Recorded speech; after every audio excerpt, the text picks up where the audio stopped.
Welcome to the Nether. It's a bit of a dry heat, the locals aren't exactly friendly, and most of it is covered in lava.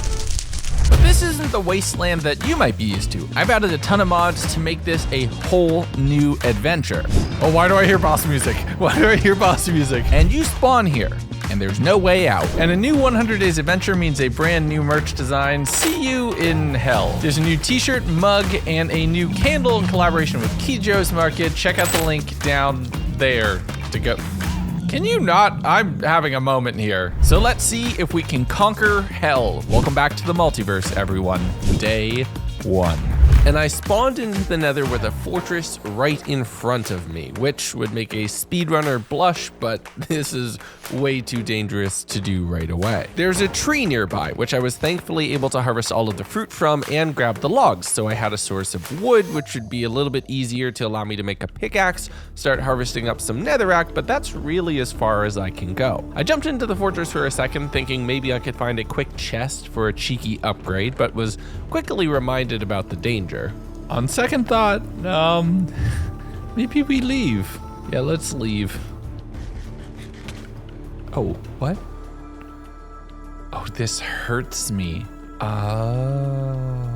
With even the things that are helping me hurting me, I figured it was time to get out of there, grabbing a few more of the fruits while fighting with a ghast being set on fire, and I'm sitting at half health, naked in the middle of hell. I harvested a bit more off of the tree before running over to the basalt deltas, getting a whole lot of blackstone, as that's going to be the only way I'm going to be able to make better tools and weapons. Nearby was another type of tree I was able to harvest some fruits off of and some logs for myself, but things were going poorly. Ow. What, really? Cure.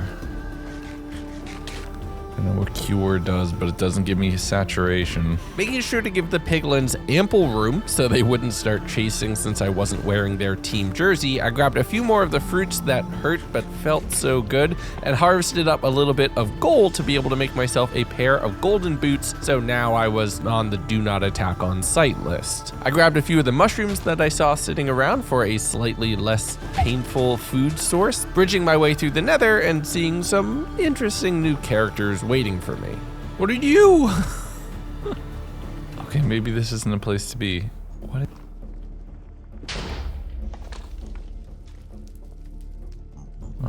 Okay. It explodes.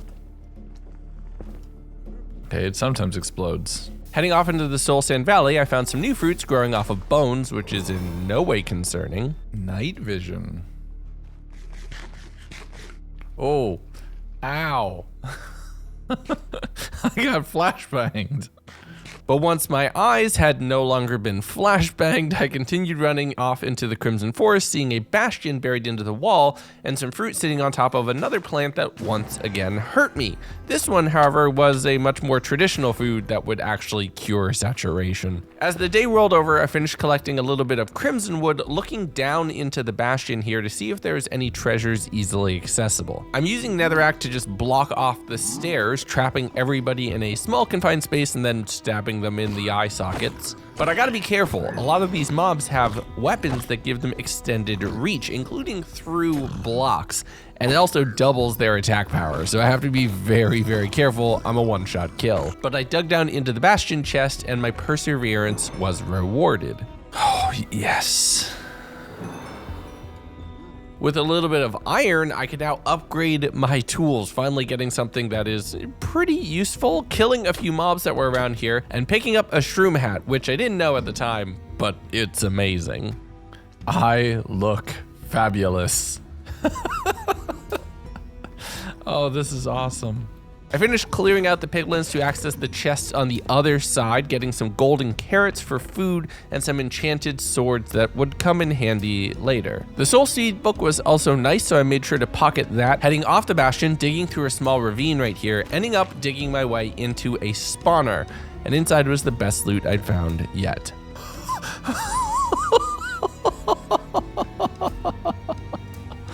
No shots.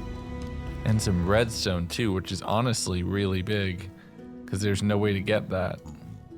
Oh my God. This is the run. This is the run that's actually gonna make it past like day 6.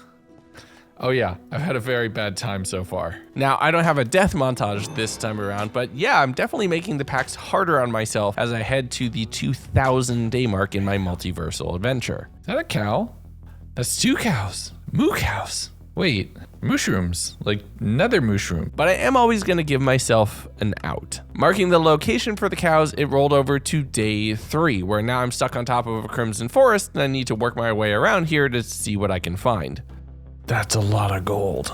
And lucky for me, off in the distance, a ship had crashed into this woods. I carefully bridged my way around the area, going from treetop to treetop because those big devils with iron swords looked like they'd kebab me in about 2 seconds. And when I did happen to corner one of them, it turns out they're also immune to lava. You are almost certainly immune to lava. Yes, you are. Okay, great. I figured that. I mean, with enough arrows to the face, anything can die, but they are definitely scary. I made my way over to the ship, grabbing all of the blocks of gold from inside and the brewing stand, which had some fire resistance potions, which I basically drink like water in this 100 days.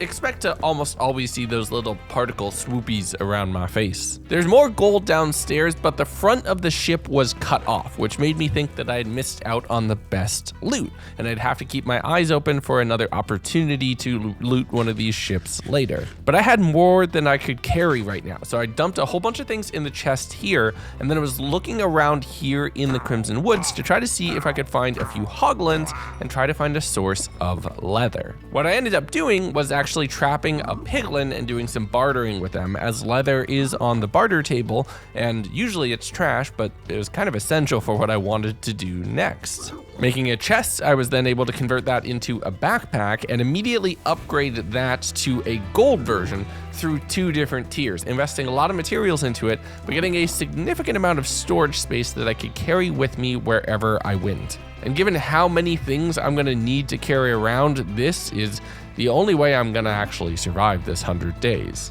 I spent some time organizing while the bartering finished, then went out harvesting more of the pitaya from the top of the cactus. If I'm pronouncing that wrong, please let me know, but I'm gonna say it wrong for the entire video because I'm recording this before you can leave a comment. But it was right about now that I figured out how awesome my headwear actually was. Nope. Oh, I don't know which mod I installed did that, but oh my god, I'm so glad it's there. I don't know what mod I installed does that, but I am so glad that it's in the pack. Oh my gosh. Oh, I almost went splat. Day 4, I saw some black stone structures off in the distance that I figured would potentially be useful to loot, making sure to jump up on top of the trees whenever any of the devils or imps were around to potentially avoid getting killed. They take about 6 to 8 shots on a crossbow to kill, which makes me think they probably hit pretty hard, and that's not something I want to risk. It was right here that I figured out that with the mushroom head on, I'm immune to fall damage. Wait, is that because of the mushroom hat? No way. I'm immune to fall damage with this hat. Traveling in the Nether where you can sometimes just fall 100 blocks, this is awesome. This is absolutely essential. It doesn't provide a lot of armor protection, but it's gonna keep me from an accidental death. I headed over towards the Blackstone ruins, making sure to pillar up whenever I needed to fight the demons so that they couldn't stab me, but I could stab them, and then found the potentially most useless book that I could ever find in this entire 100 days. Leaving there, I made a disturbing discovery. They get bigger. And once I saw a corpse running towards me, I was a little bit panicked. Oh no, we're leaving. These things are absolute tanks. So I marked the location, downed some fire res, and then jumped into the lava in a slightly terrifying exchange. Did I bounce on lava? I bounced on lava. Bridging my way up to the other side of a gap that I wouldn't potentially be able to be followed, heading up to the top of the trees and then finding out the demons aren't exactly the most intelligent.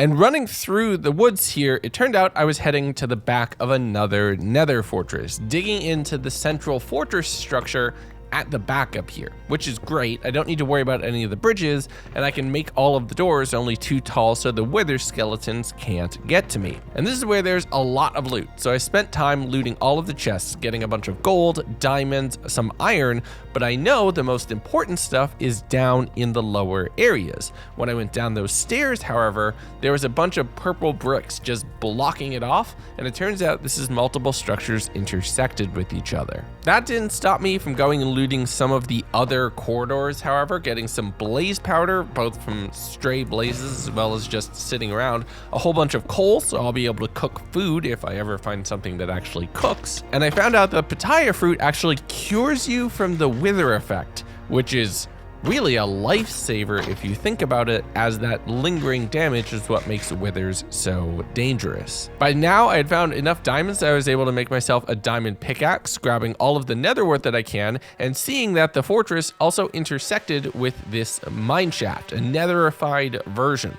cutting through the netherrack and exposing a whole bunch of fire and a whole bunch of crimson wood and other supplies that I could collect.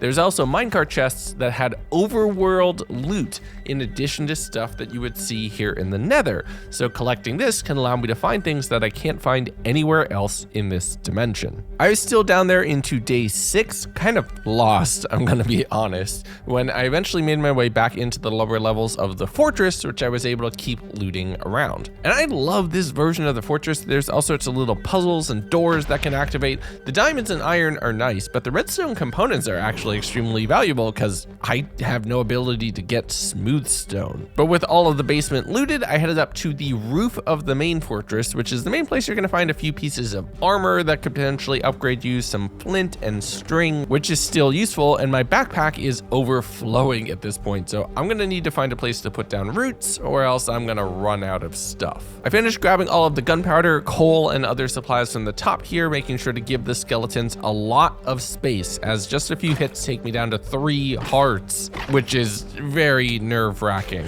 This is like the confluence of every Ow!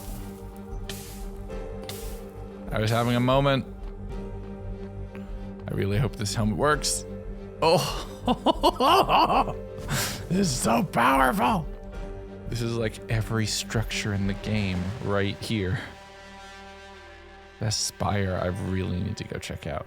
But now down on the lowest level of the nether, I bridged over towards the blackstone pyramid that was right here, knowing that there was some loot hidden inside. I did some effort to make sure that the piglin would be trapped in a chest so they couldn't bother me or get mad that I opened a box, going and defusing the TNT trap before getting all of the swords and other enchanted items that were hidden in the chest. From there was a tower nearby that I thought would be potentially interesting to loot, blocking off the door, and I'm thankful that I did, because the brutes started coming out. That's a spawner. So I figured let's attack from above, digging into the tower at about the halfway point and digging into the obsidian box.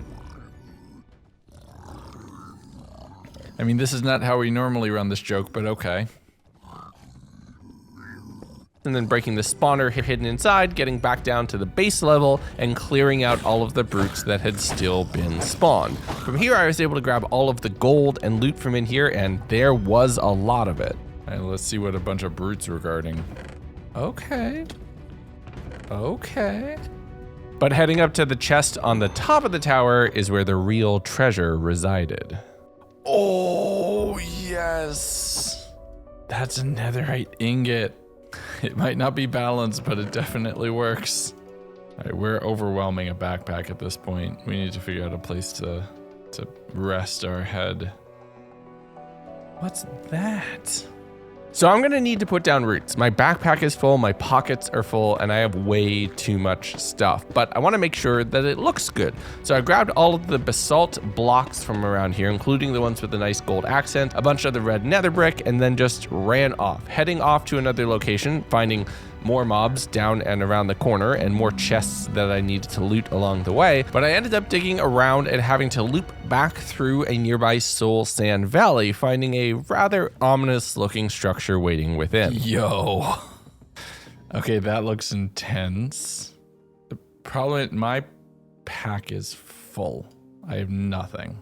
Marking that for later, I saw even more things in this general vicinity of the Nether, and I figured, why don't I camp out on that island right there, dropping down with a shroom hat, which will never not make me scared, and bridging up to find a small space in the middle of the Crimson Forest right here that was somewhat isolated from the area around it, but close enough that I could go out and loot to get whatever I wanted later. I marked the location, spent some time blocking off all of the lava flows so there was less risk of setting myself on fire around here, and then started clearing a space, making the Nether equivalent of a dirt house with just some of these basalt quadrile blocks with the crimson pauldron blocks around them so that it wouldn't feel like a 3x3 cube of death, but it absolutely was just a 3x3 cube of death filled with chests. And yes, I did start recording this on Christmas night after everybody else had gone to sleep because I'm an absolute goblin. But I was able to get everything stored, banners up, cauldrons and brewing stands in place so that everything looked nice and was semi-organized. The imps around here are still a bit of a problem. I'm using a crossbow to fight them from a distance because I don't know how hard they hit and I don't want to check. But once I chopped down my very first crimson tree, I was reminded that the wart blocks don't decay. Oh, they don't decay. Oh, that's gonna get annoying. Knowing that it would be very annoying to try to landscape this area and make it something clean and smooth and easy to navigate, I thought, maybe let's reconsider where I want to live. I grabbed a bunch of the treasures, just put them into my backpack so I'd have them, headed back out on the Netherrack bridge that I had just built myself, and then started over to the Soul Sand Valley, getting immediately bapped in the face by a ghast with no remorse. From there, I dug into that ominous structure, seeing that it was populated entirely with wither skeletons, including ones who could expunge the soul from their body and send it flying at me like a Vex. If that wasn't terrifying enough, I finally found out how hard those demons hit, and it's for 4 hearts per swing, leading me to a Strider spawner that I grabbed a whole bunch of music out of and then needed to get out of this valley extremely quickly. And I actually ended up here, this really nice plateau very near to the lava level in the Nether Wastes, the most empty biome and the blankest canvas that I could potentially work on. I jumped down to the ground and was visited by my first goblin trader.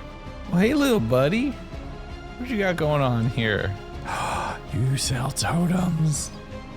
I mean, this is potentially a good spot. It's a little bit further south, but we can get around. I'm sorry, buddy. I didn't mean to hit you, I'm sorry. Once I made up with my goblin trader friend, I fought a fire elemental that was right here, which, yeah, this base is gonna be extremely not fireproof. What's the opposite of fireproof? Flammable? There's a lot of demons around here to deal with. But I trapped a piglet in a hole, used a crossbow to kill a giant demon, and then went out mining for resources so we could start building out a structure. Spending the equivalent of the evening heading out grabbing Grimstone and then heading back, chopping down trees that had sprung up nearby that gave me a whole lot more of that regen fruit. And it turns out, unfortunately, my piglin friend had disappeared along the way. Did you kill my piglin? Like the piglin? They were in the hole. Did you kill them? Very well, have a nice day. Not being deterred by my very dangerous friend, I spent some time manicuring the land, just smoothing out the terrain, fighting the ghasts that were nearby. Yeah. Oh, ow. And clearing out space that I could use as a potential base location. Once I had a sizable amount of area that wouldn't burn me if I stepped on it, I started excavating out and planning what the general space for this would be.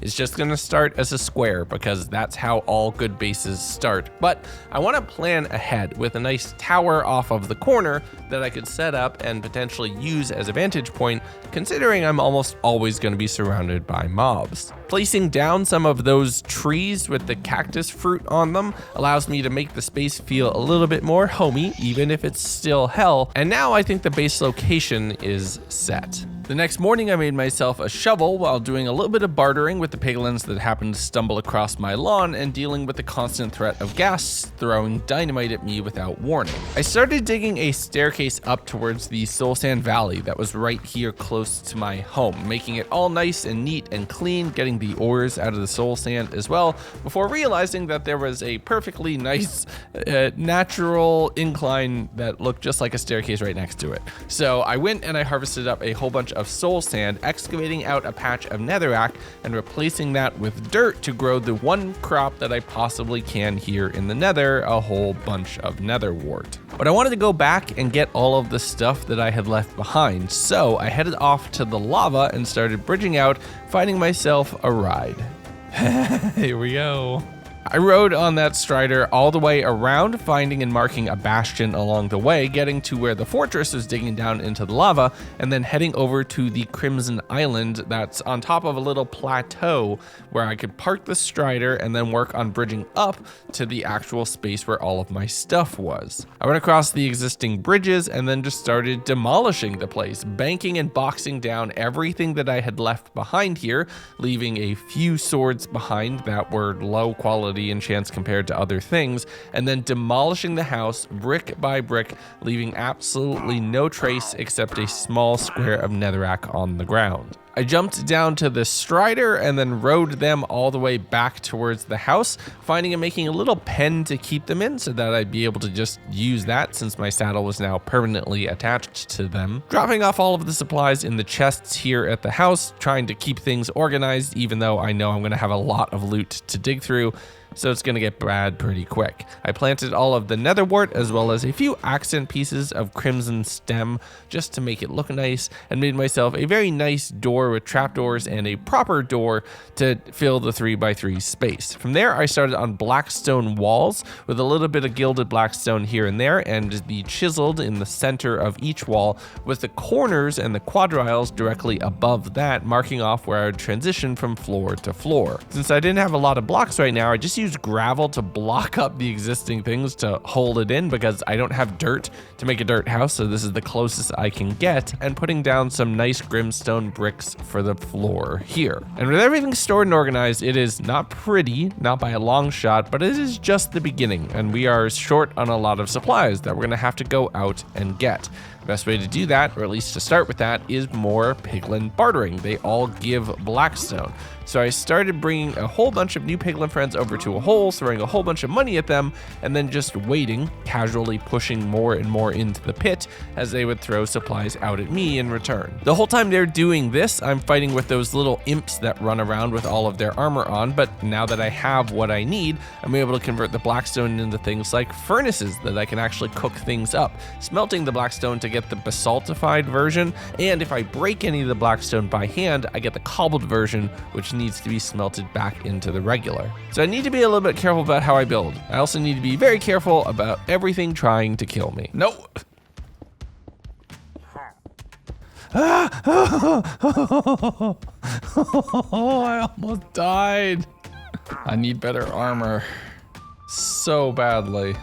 But with that very close call over, I tried to get the base finished. I finished up all of the blackstone framing using nether brick fences for the windows, as I don't have glass, and that is the next closest thing I could potentially use. From there, I jumped on the strider and started heading south, seeing a nether brick jungle temple that was partially submerged in the lava, heading around there, disarming all of the redstone traps inside, which is great, it's the only way I can get some pistons, and looting the chests that are here. There's a whole bunch of quartz, a whole bunch of lava buckets, which will be useful, and I'm very glad I disarmed those traps. But the netherite scrap is probably the thing I was happiest to see. From there, I continued on my way south, parking the strider each time I reach a new POI, and ascending this nether brick tower. It's pretty cramped. Each level has the stairs broken, so you're gonna have to repair it as you go, working up the corner. But I found a whole bunch of raw gold, some other supplies, a bunch of candles, which is nice,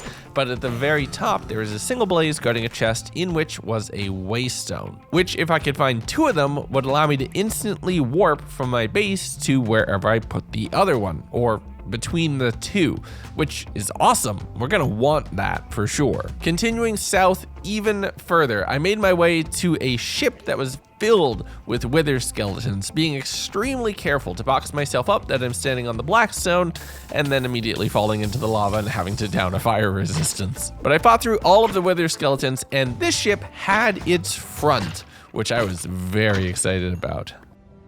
Oh.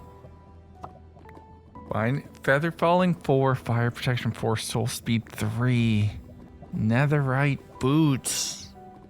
That's worth it. That's so worth it. So with a new set of sneakers stapled to my feet, I grabbed a whole bunch of gold and my first proper piece of ancient debris, the fire resistance potions from the brewing stand, re-upping and refreshing what I had spent to get here, and continued south, wanting to explore more POI to see what I could find. I hit another netherrack island a little bit later, going over that through kind of the edge of a crimson woods, the occasional bit of the prickly trees that were around, finding some lava, some imps, and another blackstone pyramid further down, which I was able to defuse and loot relatively easily. Heading over that though, I had to ask myself, why do I hear boss music? Oh, why do I hear boss music? Why do I hear boss music? No, hold on. Hold on. Why did I hear boss music? Okay. Netherite monstrosity. Oh, but there's like ancient debris up in there. I don't think I'm ready to fight you just yet. Create boss. Okay. Oh boy, okay. Well, now I know why that looked cool. Because it's a cool battle arena.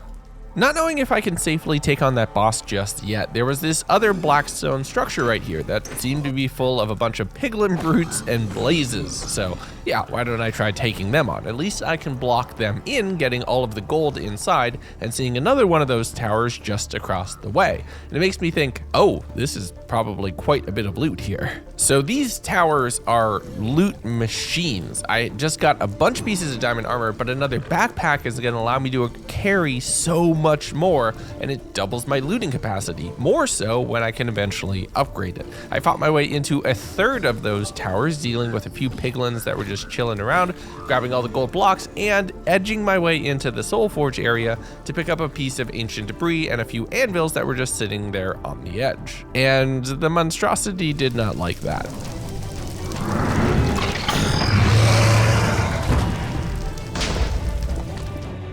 Oh god. That's some Dark Souls stuff. And in trying to leave, it almost went very badly. Nope. So I headed back towards the Strider, thinking that's enough for right now. I marked the area so I'd come back here later, and then I did get kind of lost in the upper areas of the Nether structure, considering the Nether basically has like 2 tiers that you have to go on, forgetting that I could just yeet myself down to the lower one at this point. But I did eventually find the Strider, leading them back north. Before I headed home though, I stopped over at a nearby basalt delta so I could pick up a whole bunch of blocks. And I was attacked by a fire elemental with no sense of self-preservation. After watching that comical self-own, I spent a little bit of time getting a few stacks of multiple different kinds of basalt. This would allow me to set up a lot of the decorations that I wanted around the house so that everything would look nice. There's also this Grimstone Tower right here, which we'll come and explore a little bit later, and a nearby spawner that was putting out a whole bunch of magma cubes. I spent a little bit more time exploring this area before returning home though, just trying to see if I could get a little bit more loot that I could use to decorate, getting better at swinging while walking backwards so that none of those imps can stab me. So, well, with a pretty good idea that there wasn't much left remaining, I did find a few magma cubes in cages that were turned into lanterns, which I was very excited to continue, looting the chest at the other end of that little blackstone thing, and then digging into the very bottom of a bastion. This would be a good source of a lot of blackstone for me, and some treasure if I could get up towards the top, so I spent some time poking at all of the different areas to see what I could find. The interior of the structure though was a little ominously empty. There was only 2 hoglins up on the bridge, and I couldn't even hear any piglins around, which makes me think that maybe some of the other mobs in the Nether are aggressive repulsive towards them, which is a bad sign for me. But I found my way towards the gold chalice, grabbing all the blocks there, jumping back down through the basalt thanks to my mushroom helmet, digging my way back out and around, and then finding the thing that I was afraid of. That's a corpse. That's also what I like to call the T-1000, because it just slowly walks towards you, taking shots, and then trying to absolutely plaster you. Get him. Okay, I don't like this situation. We're gonna leave. I don't like that this is just Terminator walking to me. And after killing it, its soul goes and attaches to a nearby skeleton, so you kind of have to kill it twice, which is fun. I continued exploring around this area a bit, finding the very top of another one of those piglin towers. Okay, don't mind if I do. Oh, another ingot.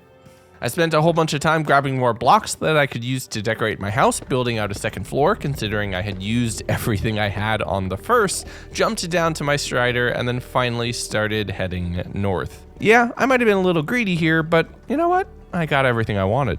The following morning, I got the strider penned up and then started construction on the house proper. I put down the waystone that I had found so that I always had a waystone back here in case I found another out in the wild. I used a few of the diamonds that I had collected to make myself a new pickaxe and then started working on the walls for a second floor, as well as using all of the crimson wood that I had collected to build a wooden tower on the side of the primarily black stone structure. This is going to be a little bit of a color palette, as much as I can manage in the Nether, where everything is either red or black, but I'm using whatever small decorations I found out in the world to make this place feel a little bit more like home. And it took time to get everything organized, set away all of the construction, and the following morning, another T-1000 was on my front lawn telling me that I owed dues to the Homeowners Association or something like that. Maybe it's souls, I'm not 100% sure. I used basically every arrow I had to kill them and then had to melee down the skeleton themselves and play tennis with the ghast to blow them up to avoid myself from being exploded. So I figured maybe it's time to upgrade the armor because things in the Nether are basically assuming you're in full diamond, at least that's what they're balanced for. So my pants were the first thing to get upgraded, getting me at least a little bit of armor toughness so I'd be able to take on a bit more of a fight,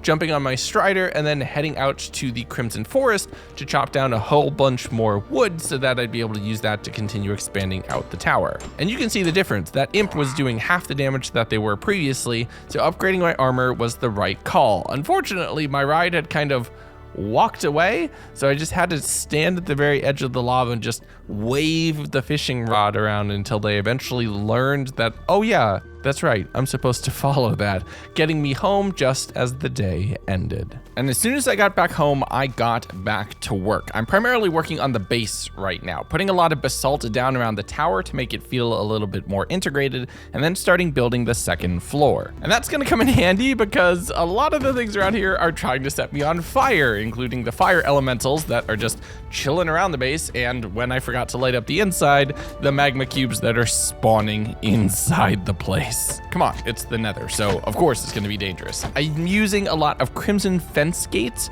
for the windows just so that it looks a little bit nicer and integrated into the walls, and I placed down some netherrack so that I could make a very cool basalt ceiling, combining both the upward facing and the sideways facing positions so I could get a really nice texture to it. As I was clearing that out though, I was immolated from the second floor by another one of those carcass mobs that was just walking around, the T-1000 type ones. I was able to shoot for a while until I ran out of arrows, having to take the fight down to the surface, downing fire res to eliminate one of its primary attacks. But this thing hits like a truck. That's almost all of my health eliminated in one punch. So I'm gonna revert back to ranged combat for a little while, dealing with a few other demons around my place, and the remainder of the carcass, which had gone into a skeleton, but there was another one off in the distance, and that is making me feel extremely unsafe despite this potentially being my base location. Combine that with the mob that paralyzes you when it bites you, and yeah, my front yard is pretty full of angry things. So I just jumped into the lava. I had fire res on board, so I was feeling moderately safe.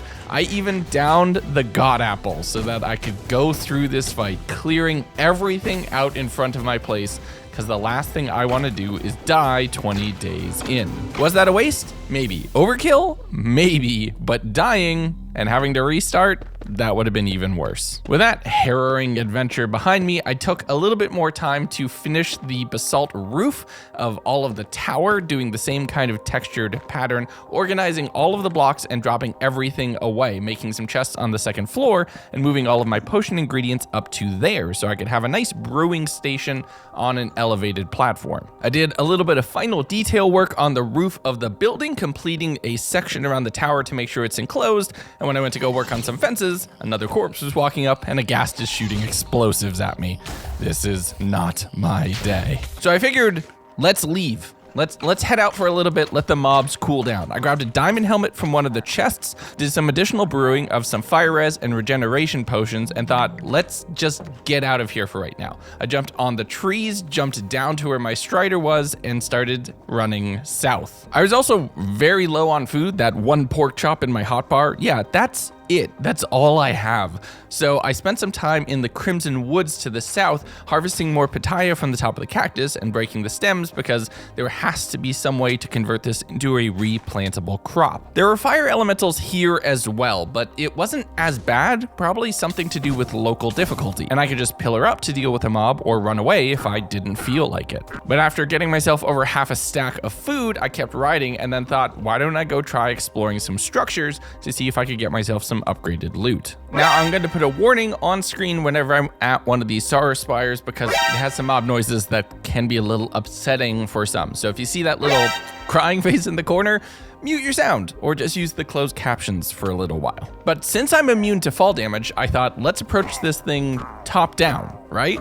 So I pillared up to the very top of the spire, dealing with a few demons up here, which were pretty easy to kill, and then bridging my way in, grabbing the crystal key from inside the dispenser and the treasure from inside of the chest. From there, I just started heading down, and we're in this weird chicken and egg situation because I'd originally done this 100 days first without these towers, but then after the D&D scenario, I added them in, but they got updated in between, so they're way cooler than what they were before. The interesting thing here is that the crystal key has way more uses, including disabling some spawners and disabling some traps that now exist all throughout the whole spire. The mob sounds are just as upsetting and freakish, and every time I was in here, I felt just a little bit uncomfortable as just everything was creeping into my ears in a really weird way. But the loot makes it worthwhile, and like I said, not dying is the priority. I fought my way down to the third tier, seeing a bunch of these purple squares on the floor, which I deactivated with the crystal key. And as the day rolled over, I was glad that I did, because those red squares would turn them into chains, which would trap you in a small room with a ton of mobs, almost certainly killing you. Embedded into the wall here was actually something awesome, a wither skeleton skull, which is easy to get, and a bunch of books, which is near impossible here in the Nether. I stashed those off fighting more of the mobs, going through each of the individual spawners, clearing that section, and then heading to each of the loot chests, getting a bunch of really useful things. Some of the chests actually required being broken as they were encased in obsidian. There's a bunch of diamonds and other stuff that you get from there. I even got a very spooky music disc, which we'll listen to later. But being very careful to use the crystal liberally, since it doesn't have any sort of durability, I'm able to turn off a lot of the spawners and traps in this structure, which makes it easy. You get maybe one wave out of them instead of potentially multiple. But I'm taking a pretty big deal of damage from just the everyday mobs. I'm not ready for the boss as of yet. I figure I should at least be in full diamond or full netherite before attempting that. So I headed out of the tower, jumped my way back down, and burned my way through a few mobs that were around, checking out another one of those piglin towers nearby and grabbing something very interesting from its roof. But with my pockets full, I jumped on the strider and started heading home, and as soon as I pulled up, the demons were still there, still very much a problem. No.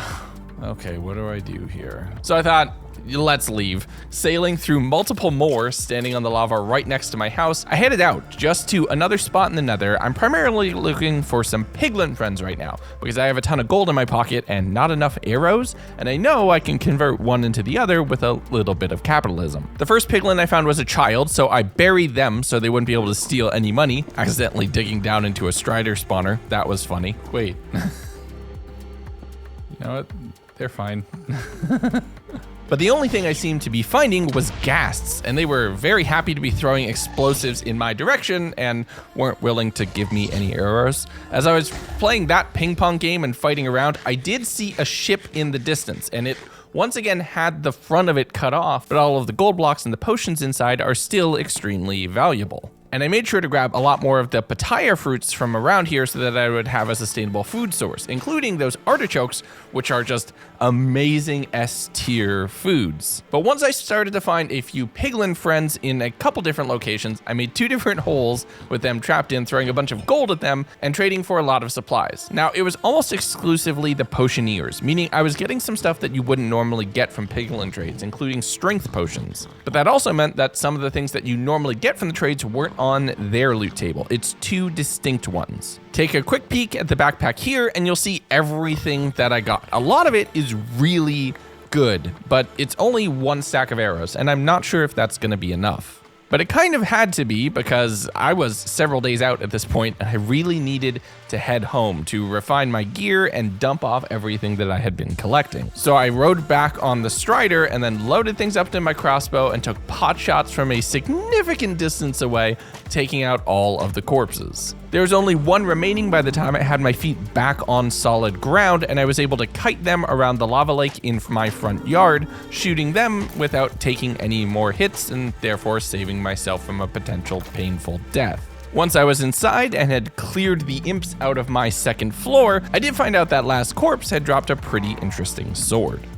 Oh, this seems fun.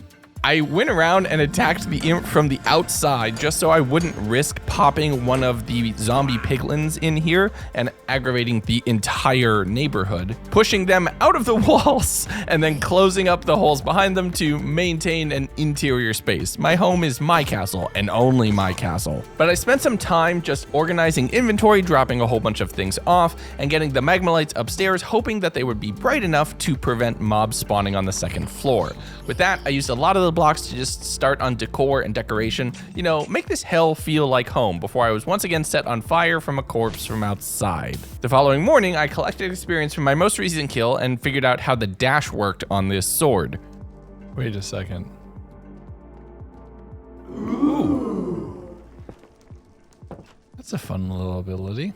Before finishing up all of the brick decorations on the floor of the base and doing a little bit more organizing and dealing with the wither skeletons that had been spawned by yet another T-1000. Honestly, those mobs are the most punishing thing in the pack. They are far too common and they spawn way too much. But I'm starting to get into a really good loop here. I have a lot of potion ingredients that I can brew up more and higher tier potion values. I'm starting to collect books, which means enchanting is potentially on the table, which is not something I ever expected. And I was able to trade a lot of the ancient debris I had collected with the Vein Goblin trader out here to get a 5 for 4, basically an extra half of an ingot as long as I keep the debris on hand. But I still had to deal with some people inadvertently making their way into my house, which turns out is because I had a regular door. Piglins can open that. It's something that I had forgotten. So I spent some time replacing my door with the pauldrons and a fence gate, something that they couldn't get through. The technology just wasn't there yet, but I was able to use to make sure that my home would be secure. But it's not like I don't want any piglins involved. I definitely want a few employees for bartering. But if we're gonna go expanding the workforce at the base, we're gonna need more supplies to finish on construction, and I am all out of crimson wood. So I thought, let's just walk around via the Soul Sand Valley side, doing a little bit of logging over there before getting jumped by several different mobs. And it was honestly just a random encounter, but this had me at half health for a majority of it, and I'm taking a lot of damage here, even though I had crafted myself a diamond chestplate at the start of the day. But the fight actually led me back into the Soul Sand Valley and standing on top of that wither structure that I had encountered some 20 days ago. So I mined my way into the door and started doing a little bit of poking, seeing what the defenses here actually looked like. The Vex wither skeletons are probably awful, but the first normal one that I killed dropped its head, so now I have 2/3 of a wither if I wanted it. I made my way into the structure, kiting mobs towards an area where I could kind of block them since they're too tall, and just running through. Short kings rise up. Once I had completed stabbing all of the mobs in the main chamber, I started checking what was on the second floor and the side heads and seeing what was over there, fighting a lot more of the same mobs and relying on the Pataya to cure me from the wither effect whenever I happened to get hit. I did end up getting a wither sword, which is a higher attack diamond sword basically, and would allow me to use my shield more safely without randomly dodging around whenever I meant to actually block instead. But the wither skeletons here didn't really design this base well. A lot of the things, as far as the staircase, aren't even 3 blocks tall, even without anything that I'm doing, so they just kind of get stuck here. Not to mention the just poor safety railings of the lava in the middle, where OSHA just would go bonkers if they saw this party happening in the middle of the day. But I spent some time kiting the wither skeletons, pushing them back into the lava whenever they got a little too close, and fighting through everything, heading up to grab a lot of the gold that had been captured, a trophy from a nearby bastion perhaps. From there, I started down the stairs, seeing what I could find, a little bit more gold and some diamond horse armor in one of the chests, and then I saw a new potential friend. Oh, hey, buddy. What are you? Like a piglin prisoner? Can I release you? Go free. Be free, my friend. Escape. No, not down that way. With the piglin released, I continued working down to the lowest levels of the structure, seeing 2 ruined portals on each side, each of which containing ancient debris, and you always have to be thorough when running an investigation check. Do they put the corners in? They do on that side. Is it possible there's debris down there? That's the only thing I'm checking. You mind this block? No.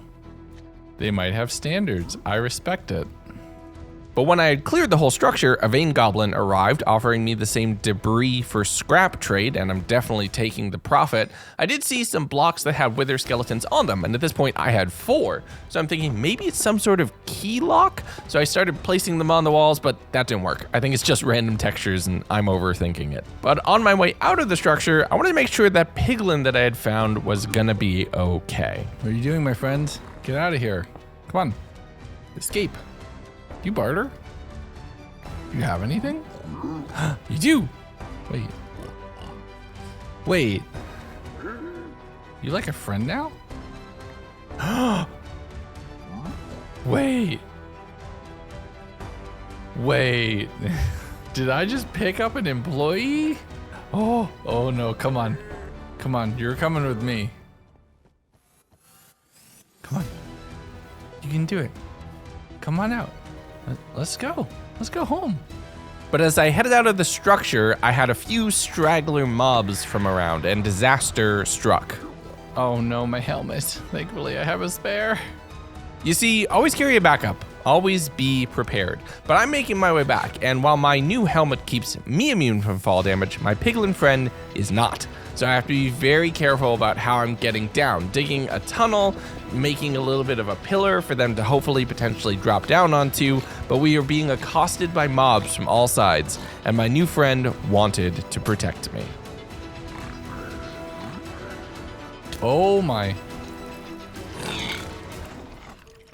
Oh, they're already dead. Okay, we're running.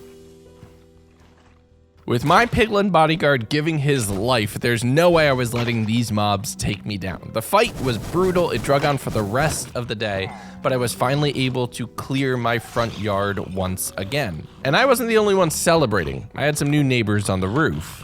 And as much as I appreciated the party or the kind of impromptu music, I didn't want them inside. I have really noisy upstairs neighbors. So I set up some fence gates, replacing the doors, and then started doing some work on decorating the trims around the structure as a whole, using crimson wood on the basalt quadriles to make this nice sort of nether wood trim to tie the tower and the main structure together a little bit more cleanly. This whole time, I'm being accosted by fireballs shot in my direction, so it's a little bit harder than my normal building strategy. But once I'd finished the upper layer, I just had to replicate it down on the lower one, making some metal grate doors, which would allow me to have some much more thematically appropriate windows. It feels like you need metal bars in this kind of place, I'm not gonna lie. But with a few details around the corners and some spires on the roof, the base is coming together. It's not its final form, not by a long shot, but it does feel like a place that I can actually call home.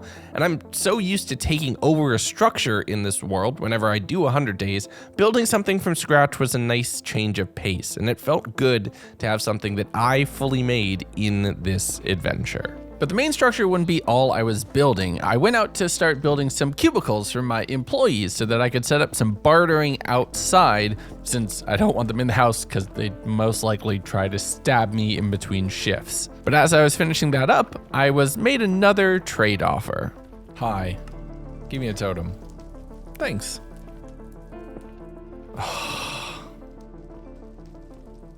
This is where we use the joke.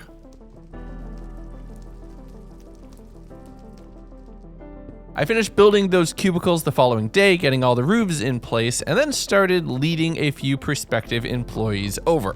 It's basically throwing gold, trying to pick it up, leading them along to get them over where I need them to go. Don't look at me like that. You know how this works. And this was slow going. Go, my friend. Keep going.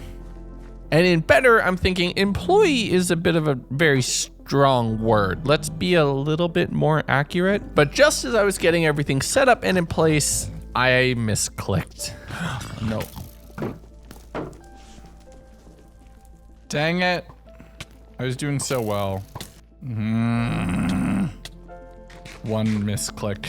Employee number 2 was a little bit more temperamental, much more likely to be angry at me according to the advancements, but they were getting scared by these zombie piglins and constantly shooed away. So instead, I headed up into the Soul Sand Valley to get somebody on the other side, thinking it's maybe a more direct route from where they are into one of the cubicles. And I was lucky enough to get somebody just isolated in pretty easily. And I was, through great effort and several failed attempts, Oh, come on. You cannot be this annoying.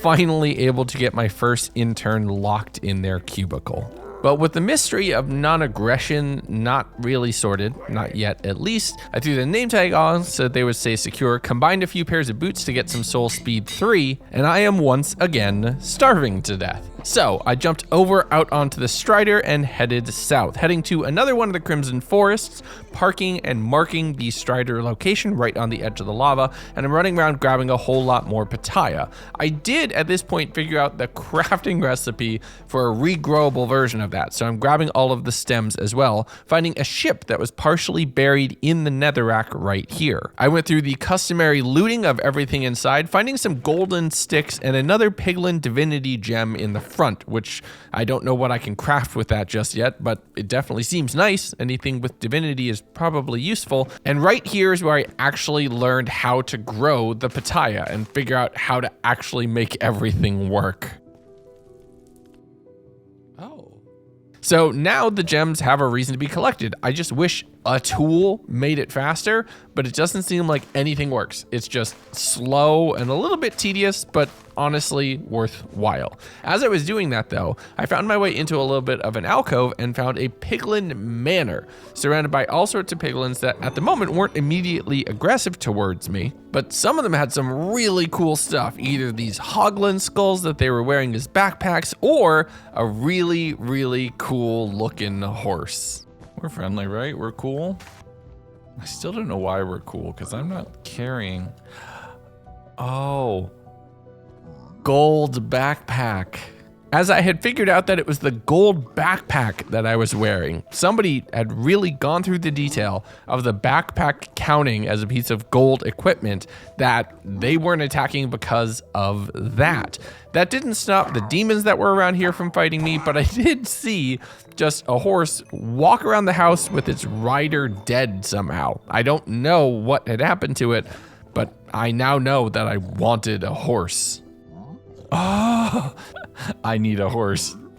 I need a saddle. Oh, that's so cool. So I quickly broke the chest on the upper floor, seeing this very cool bell and thinking, I want this. I really, really want this. Can I even mine this? Maybe it requires netherite. Oh, at least we got some ancient debris. I'm coming back for you. I need to go get a saddle, but I'm coming back for you. So it was time for an upgrade when it came to my ride, but this time I'm gonna need a saddle, and I need to figure out how I'm gonna find a saddle. I mean, I know one place I could find a saddle. I mean, there's a saddle right there. But I don't want to do that because I've already gone and killed Lava Horse in my main hardcore world. I don't want to do that in this 100 days either. Consider it a new challenge. So I started sailing around on all of the lava, trying to find a strider with a naturally spawned saddle. It's a very low percentage. There's not a chance of it really being guaranteed, but it would save me from murdering the steed who had made it through the first third of this world. I was mainly looking at the striders that had other striders on top, staring at the tops of everybody's head and not doing too well. I did find another ship nearby with the front of it cut off, but just one block further forward, meaning I was able to get the netherite and other loot from the chests in the front. And I decided to do some action shots while I was at it. Oh, that was close. But with a ghast dead, I stumbled upon a new mystery. What are you? It turns out that's a burning arena, which sounds pretty intense. I wanted to do a little bit of exploring, so I climbed up the spiral staircase in the center, and as I crested into the area, I'm just gonna let you use my live VO so you know how freaked out I was. That looks kind of intense. I'd rather not. We'll come back later.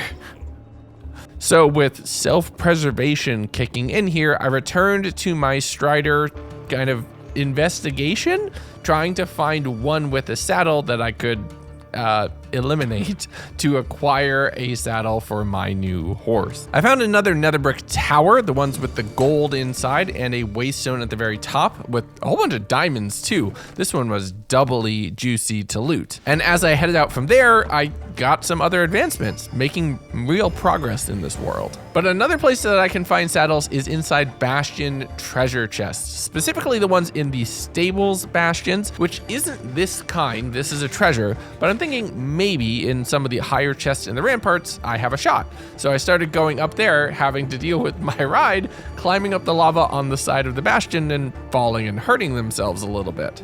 Get over here, please. This is the slowest chase ever. I boxed them in so they wouldn't go ahead killing themselves with gravity and stranding me with no ride that can walk on the lava and no saddle because it would likely burn. Digging into this bastion and fighting off all of the really angry cubes, breaking the spawner, and then doing a little bit of looting in the center of the structure. Idiot.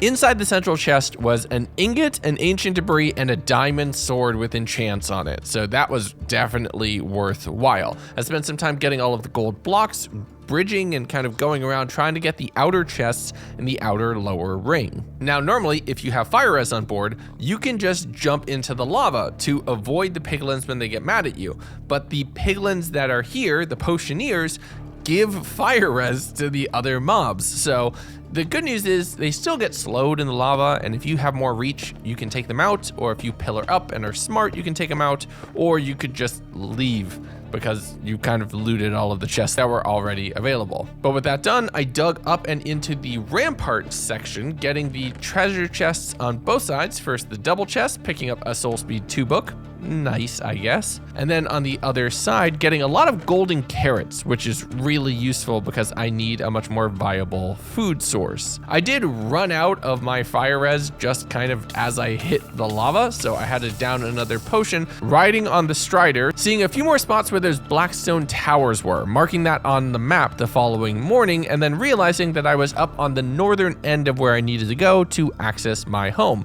So instead of going around, I started digging a tunnel, a nice 3x2 tunnel with lava across the bottom, which would allow me to ride the strider through without suffocating in the rock or having to double my time by taking the long way around. Consider this the Panama Canal of lava. Yeah, I like the ring of that. With that all done, I made my way back home, having done a really big circle dealing with a ghast and a few corpses outside, which this mob is very annoying to fight, I'm not gonna lie, and my intern had apparently been terminated. No. My intern got killed. I think that's actually the demons being aggressive to piglins as well, basically being aggressive to everything. So I'm gonna have to rethink my intern onboarding process if I wanna keep them safe. But I spent some time just delooting and dropping everything off that I collected in my adventure over the last few days. I might not have found a saddle, but I had a whole bunch of other loot that I needed to stash away so I'd have space for the next possible resource run. The following morning though, I needed to re-up on fire res. I'd spent quite a bit of it in all of these adventures of the last few days, mainly whenever I needed to jump off the strider and I didn't want to have to be careful about only getting off onto solid ground. I told you I was drinking fire res like water. The problem here is I don't have water to make more fire res, so I have to do a lot more bartering. But to do that, I either need a viable source of interns or a space off-site where I could store them safely. But since I had a gold backpack, I wanted to make sure the rest of my armor was the maximum I could potentially offer myself. So I upgraded all of the diamond armor that I had to make a full set of netherite, getting cover me in debris, and I'm still wearing the mushroom hat primarily so I don't die from fall damage,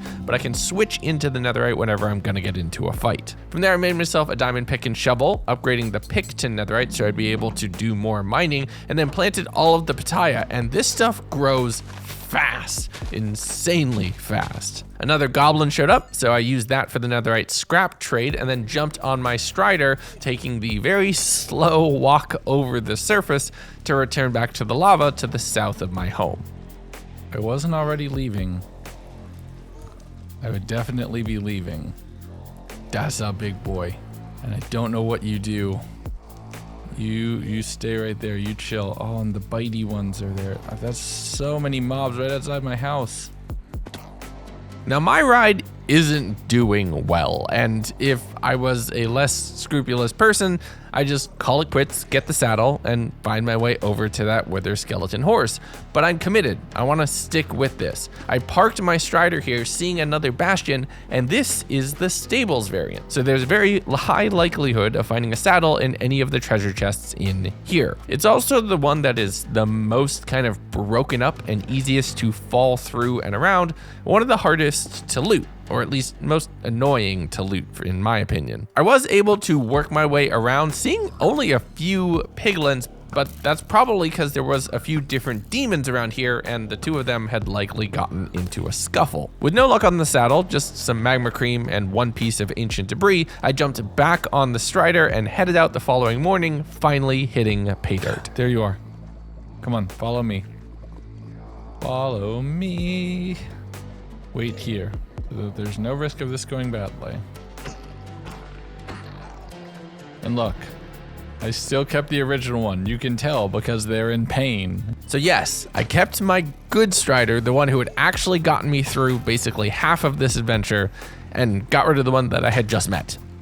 It didn't have a name yet, so it's okay. With that done though, I spent some time clearing out all of the corpses from around the lava around my house. Maybe it's mob pack summoning mentality. Maybe it's just the fact that I don't want a bunch of Terminators standing in my backyard. But I got the strider safely parked, started delooting, heard a few unwelcome neighbors standing on my roof, and proceeded to shoot them through the windows. A little bit of potion brewing to re-up on all of the supplies that I had been collecting. I also made some instant health pots that I could heal my strider, getting them back up to full so that everybody could leave happy. From there, I grabbed a whole bunch of netherrack because I figure I'm gonna have a lot of bridging to do, and stepped outside seeing a carrot on the floor next to the cactus. Not sure how it got there or what mob dropped it, but having that is gonna prove essential. It's the only way I'm gonna find a crop from the overworld. The only question I have is how. And funny enough, since we have ReplayMod, I can show you.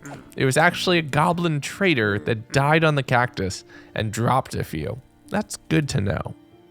But with that all done, I headed out through the Soul Sand Valley, starting to dig a tunnel leading over towards the Piglin Mansion, where the Wither Skeleton Horse was hopefully still waiting for me in its box. There's a few different piglins and some corpses along the way who I tried to get into melee and was reminded that that was a bad idea, so I stuck with ranged, finally killing them just as the day rolled over, and we're approaching the midpoint of this world, but I'm so excited for an upgrade to my ride. I dealt with the snappy dinosaur that tried to paralyze my legs, having to jump for a while because it successfully paralyzed my legs.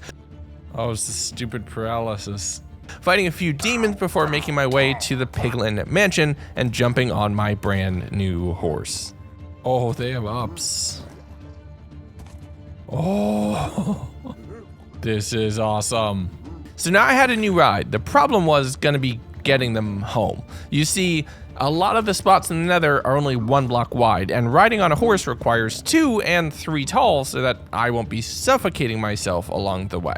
I also need to build a bunch of netherrack bridges because I don't want this thing to die in the lava. Look, this horse might just be a vanity item because I don't know of a way to get it off of this kind of peninsula or continent of netherrack towards the others. It's not going to help in long-term navigation. The Strider's still going to be my main route for that, but I don't know. It's a vanity item, it's trophy, and I definitely wanted it. But I had to make the tunnel a little bit taller for the aforementioned lack of suffocation damage, fighting a few mobs along the way, having to clear that, and eventually running through to get myself home. The only problem was there's a bunch of very big demons in my way, and there was no way around them. It was a straight shot, and I didn't have an option. So I figured, let's experiment a little bit. Now this is calculated because wither skeletons are okay in lava, so oh boy, am I happy that it worked. I rode the lava down to the surface where it just stepped on and started running. This is the coolest thing. So I take back everything I just said about the Strider. They have wholeheartedly been replaced. My new horse runs on lava, runs faster, and can jump.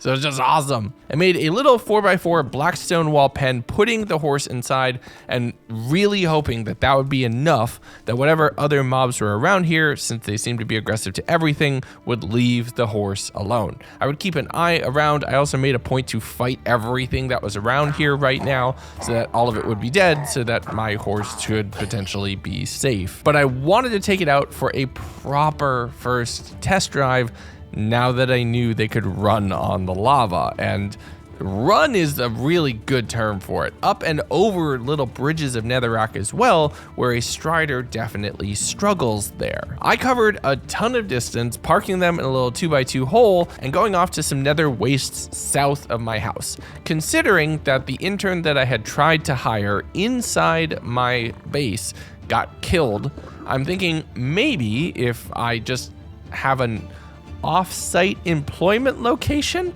just keeping everybody off in a corner and safe over here, they wouldn't be loaded to be attacked by other mobs, and I could instead just have the bartering happen whenever I needed to. Just come to the office and work from home the rest of the time. I set up 2 different locations with piglins trapped in a hole, mainly because I couldn't be bothered getting them all to one, and I would just bounce back and forth between the bartering locations, dealing with ghasts that were firing at me and a bunch of piglins that disappeared from one of the aforementioned bartering locations with absolutely no warning as to why. Thankfully, there was replacement interns just waiting around the corner and more that I was able to get just a few blocks away, to the point where they were within 2 chunks and I'm sure everything was loaded. And I just bartered for the whole day. I spent a whole bunch of gold. I threw everything there. I fought whatever corpses were around so that they wouldn't kill all of my employees.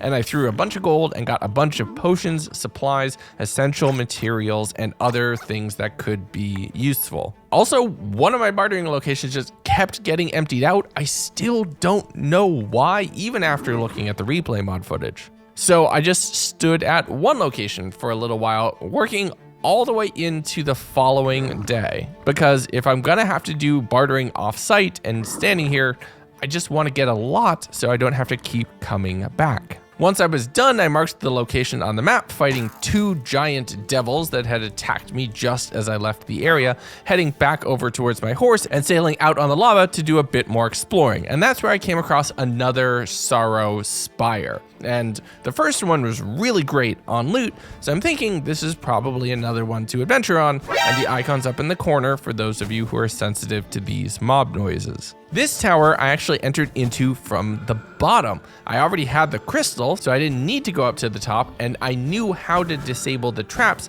so I was able to get rid of a few of the spawners and traps, blocking it off 3 blocks high whenever I did summon all the mobs that were a little bit taller, so they wouldn't be able to attack me. And it worked. Practice makes perfect in a sense right here, because I was able to get to a lot of the chests with a lot of the diamonds and gold available to recoup from everything that I had just spent in all of my bartering. But in all honesty, the best thing I found was probably the God Apple.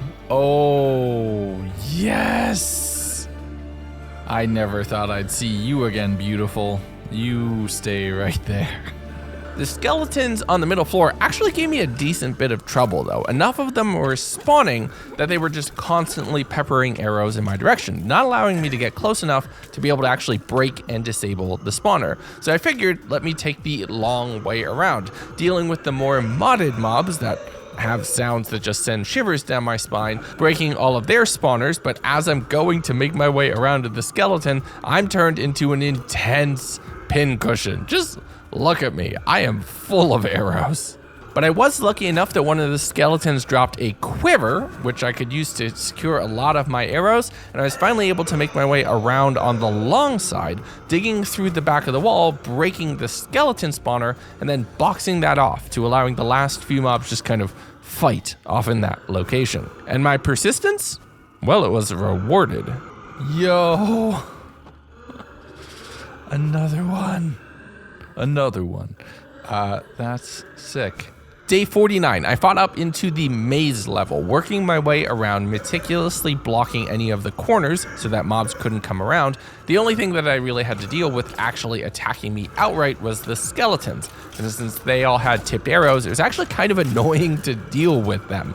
It really ups their difficulty without having to make a brand new mob. But this is a matter of persistence, fighting around to each of the chests that you have here, and then going and clearing all of the loot, heading up to the 4 cages level. These are all my names, I don't know if that's the official, and those are relatively easy, as they already self-contain each combat challenge, and all you have to do is make sure to break the spawner and disable it with the crystal. And it felt weird doing this bottom up instead of top down, but I did make sure to go up to the very top, grabbing the loot and a spare crystal tier, jumping all the way back down and digging into the bottom chamber where the boss would spawn. And I'm thinking, it's the midpoint of the video.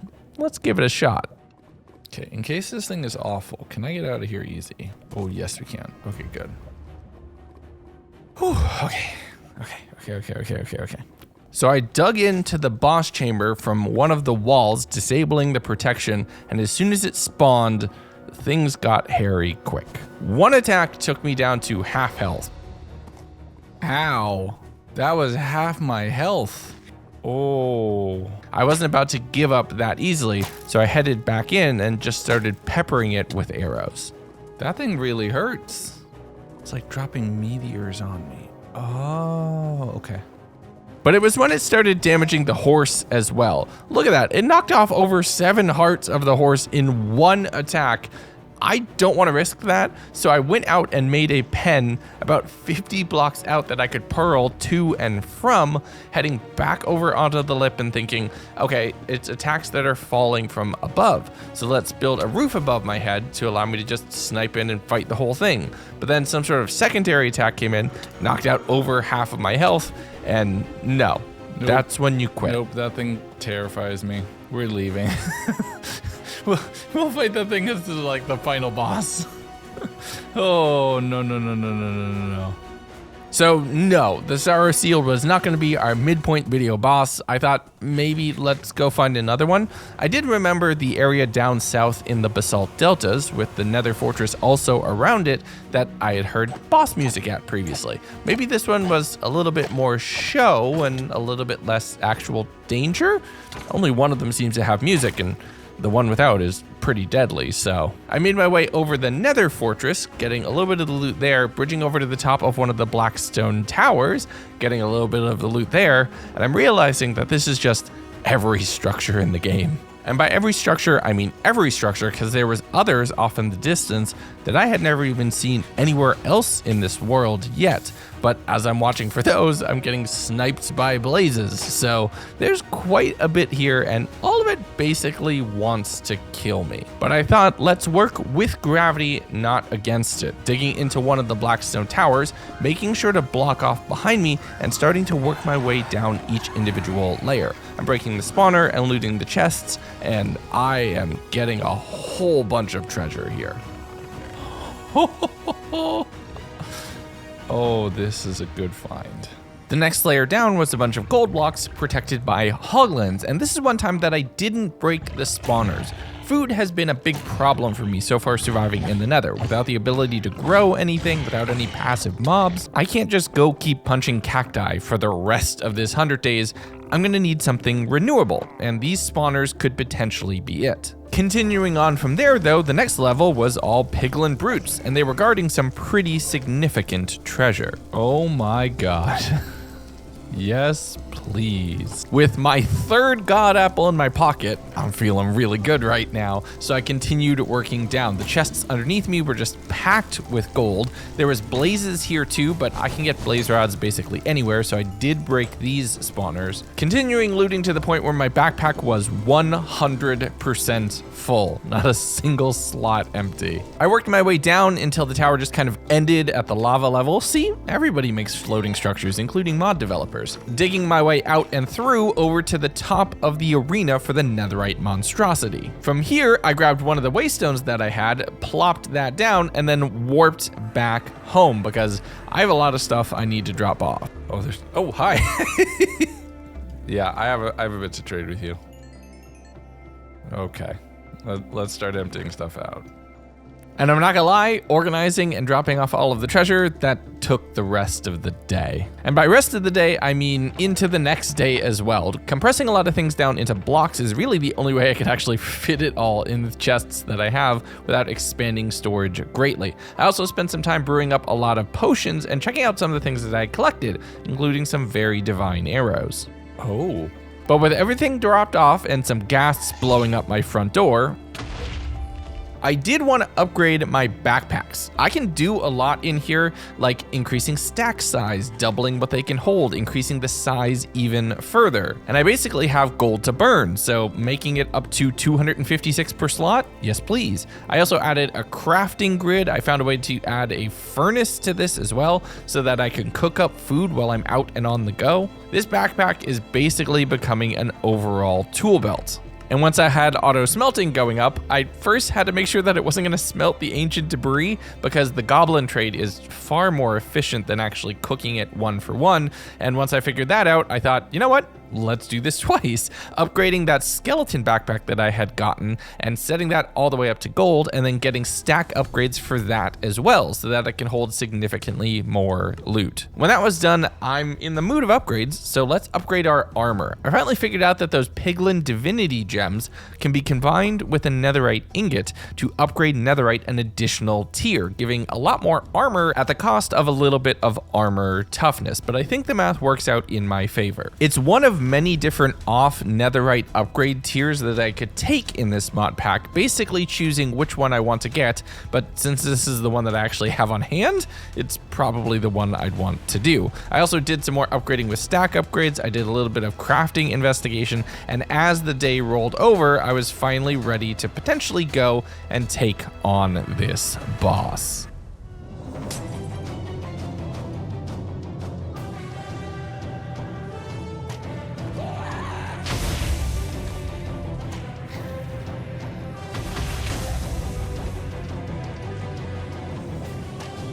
Funny enough, the boss kind of got stuck up in the lava, so my biggest problem was all of the other mobs that are around here. Brutes were coming in and attacking me, and I had to kind of hide in the lava, which kind of made me a sitting duck for one of the attacks, blowing up my totem and having me kind of on the back foot here. Once I was able to clear the ads, I had to clear this lava. I'm fireproof, but this is really affecting my mobility and making me a sitting target for this thing shooting all around the arena and making even more lava. The worst part is I can't shoot it unless I get close, so I need to constantly expose myself to its attacks in order to counter. I tried getting into melee, but that was very much a bad idea, so I was just blocking up all of the lava, trying to find an angle that could work to allow me to potentially just bow them down. They also seemed wholly uninterested from getting out of the lava that they had trapped themselves in to run around and melee me, which might be a blessing in disguise, actually. This thing looks like it would hit like a full stack of buses. But once I started to learn the attack pattern and I found a spot just around the corner of the leg of the Nether fortress, I kind of knew what I needed to do, and it was mainly just a matter of execution at this point. It would shoot 3 blasts and then suck up some lava, recovering some health. But as long as I would damage it, that health recovery would cancel. So I had to time my bow attacks just as it was in that part of the cycle so that it wouldn't just constantly undo the damage that I was doing to it. And it was slow going for a while, just working my way against those mechanics, trying to win through attrition until the boss hit the last little third of its health, and then it finally exited the lava stream, making me think that it was going to drop down, be chasing me around the arena, become an actual menace. But I got stuck on the geometry of the Nether fortress, so I was able to just continue bowing it down, killing the golem as it rolled over to the next day. And my reward? My reward was honestly pretty awesome. I spent a little bit of time just throwing netherrack around the arena to clear out all of the lava flows. I had fire res, but it was not infinite, and I wanted to check around here for loot. I was able to get a few pieces of ancient debris scattered throughout the arena, but the main takeaway from this was this hammer and everything that it unlocked. And it turns out there was some additional loot waiting for me in the nearby dungeon leg that it had intersected with the arena. Oh my god. That's just a full ingot. So is this just like a bonking hammer? Oh, I did that whole thing without... Oh, I did the whole thing without my netherite helmet on. I'm an idiot. Oh! Honestly, though, without the netherite helmet is probably the only reason I survived the fall damage. I spent a bit more time grabbing blast furnaces from around here, any other ancient debris that I saw within the overall structure, jumping into the leg of the Blackstone Towers, fighting off all of the blazes and grabbing the loot from the chests over there. I went to the back of the area with all of the soul flame there and went to dig my way through to head up to just get there, finding some redstone components and realizing that I had accidentally broken a door. I found the button that actually triggered it over on the other side of the arena, and inside was a whole bunch more ancient debris, but I was honestly even more excited about these redstone components because I can't make them here in the Nether. Funny enough, netherite feels cheap. Cobblestone is the real rare thing right now. But I headed up to grab that one piece of ancient debris that was at the top, like the center keystone of the lava flow, then heading into the Nether fortress and starting to go down the stairs to do a bit of exploring. Then heading into the Nether fortress, heading up the stairs, and then popping over to where I had the hoglin spawners because I was basically out of food and I needed to recover. Lucky me from 5 days ago had thought about this. The funny thing is, though, the hoglins were doing more damage to me than the boss was. Being trapped in small confined spaces with them and not having a ton of food to recover, it was actually kind of weird. It was kind of bad. I was down to like 2 hearts at one point in time from just random trash mobs. After all this, I'm almost gonna get killed by a pig. I wasn't about to let that happen. I mean, of course I'm not about to let that happen. So I did spend some time making sure to clear out the extra mobs that had spawned around the tower, knowing that I'm gonna need to put some work in this area if I wanna make it a viable farm instead of just a very dangerous hole. And I think the key here is 2 spawners is a little much considering how hard the hoglins do hit. So I broke one of them and then focused on blocking off and expanding the area that the hoglin spawner was encased in to make a nice viable farming section. That is a problem for later. I had enough food, so I warped home and then thought, let's upgrade. I had just earned this. I converted a few of my netherite ingots into the divinity ingot and started upgrading my armor. It adds this nice little gilded trim on all of the armor. I don't know if it makes me friendly to piglins, I'm gonna have to test that later. But I also got this monstrous horn, which, like I said, there's multiple upgrades past netherite, and I'm going for this one, which very much is a vibe. Once I upgraded my boots, since my previous ones had broken, everything is looking good. Oh, I look awesome. Despite my eyes being covered, I am still a crack shot, being able to take ghasts from a distance. But it was then I realized I had left somebody over by the boss. I look seriously awesome. We have to go back for a horse, though.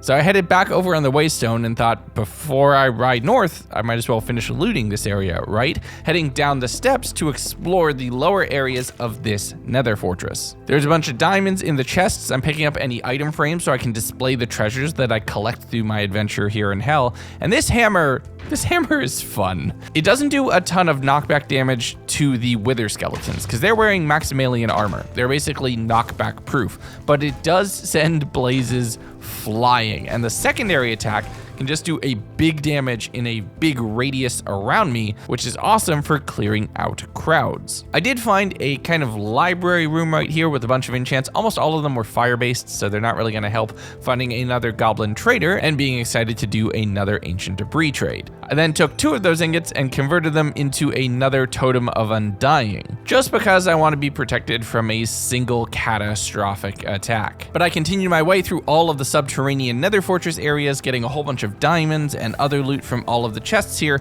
heading back up the stairs, running over to where the Waystone is, and picking that up. I'd regret that later. I'm gonna actually basically replace that soon. But I wanted to finish exploring before heading home. I headed over to that house structure that had obsidian in all of the walls, blocking off the door, and good thing, because it was full of piglin brutes. I tried to fight my way through the door, but I was not making progress, so I ran around through the groove that it made between its structure and the nether fortress, getting to another door that I needed to block up because there was more piglin brutes spawning on that side. Oh, and there's a blaze spawner here too. Might as well double down. I gave myself some fire res and then tried fighting the mobs, realizing that that hammer is also a pickaxe, breaking the piece of netherrack that was holding everything back, unleashing a torrent, very angry, very stabby pigs. I pillared my way up to prevent an inadvertent death, and then just bridged across using a crossbow to clear out the mobs in this area. From there, I started ankle attacking, basically bridging my way in,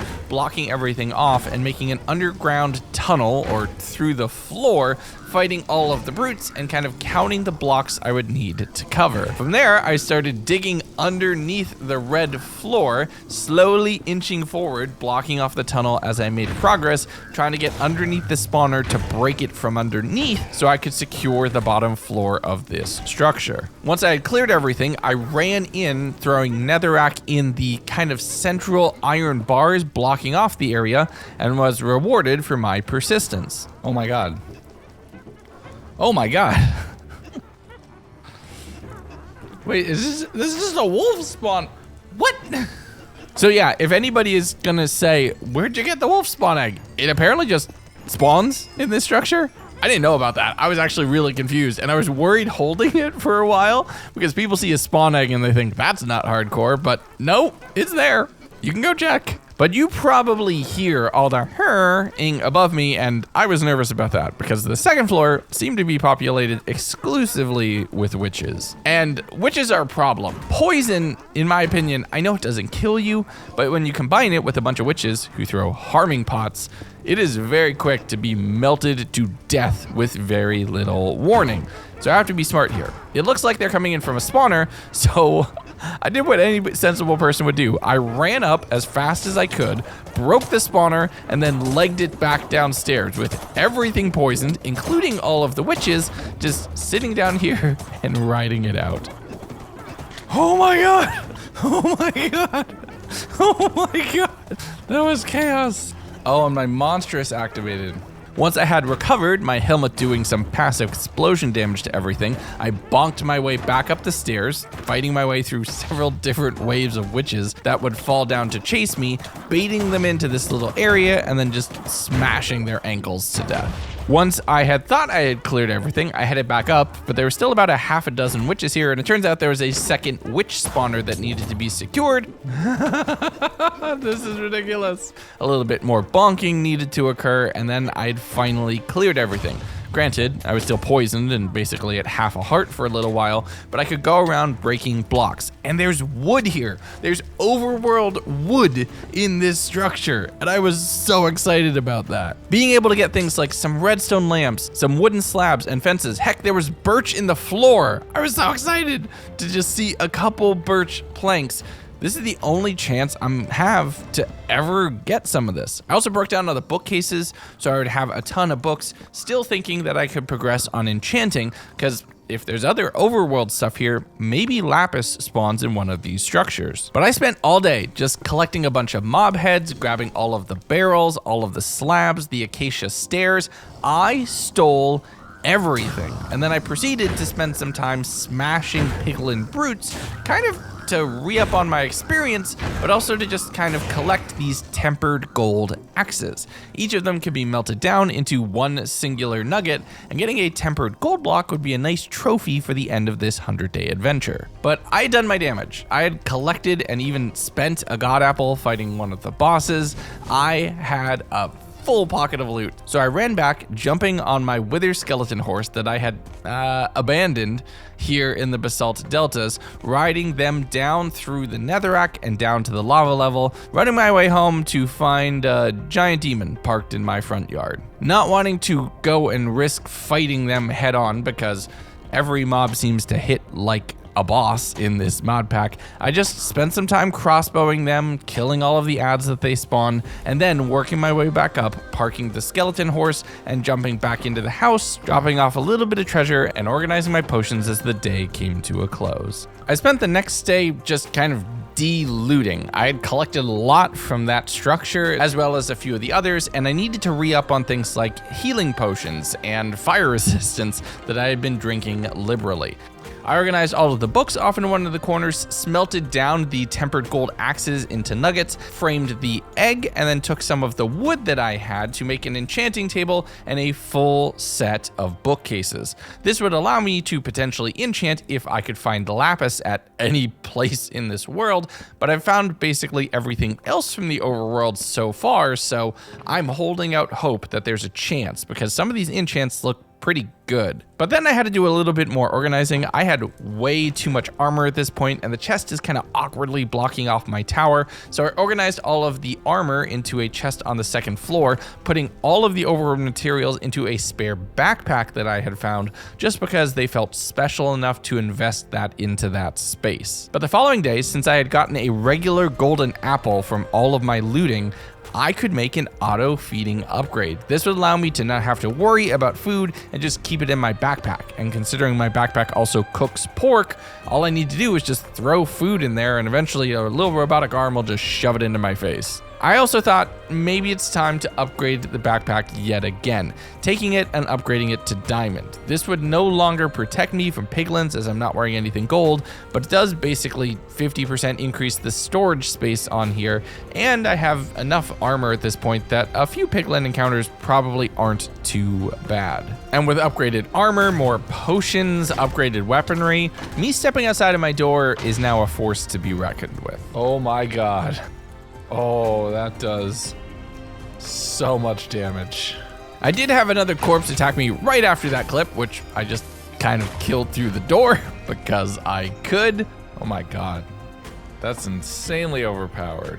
Taking all of the chains and blackstone and thinking that it's finally time to kind of finish construction here. I started working on the uppermost part of the tower, surrounding it with crimson warped wood, and then building up the spokes to an overall roof with those logs that I had found on day one and never even converted down into planks. From there, I was fighting off ghasts the whole time while continuing to work on the tower, having a gilded and blackstone roof that nicely matched on the walls and provided contrast to the very crimson-oriented tower to make things kind of tie together. Once that was in place and mobs around me were sufficiently dealt with, I hung some lanterns there and replaced the ladder I'd been using with a set of creeping vines that would hang down and basically do the same job, but be much more thematically on brand. From there, I used some grimstone to complete the trims around everything, and the base is looking good. This is near its final form. There's still some additional details I want to do, but I'm feeling good where I am in the world and what it looks like. The following day, though, it was time to go out and exploring again. I'm riding on the horse on the lava. Anytime I see things like artichokes for food or any other quick little gains, I'd immediately jump in there, finding a bastion relatively nearby and working my way around there. I figured it's another bastion, it's another chance at some loot, let's grab some stuff. The residents weren't having it though.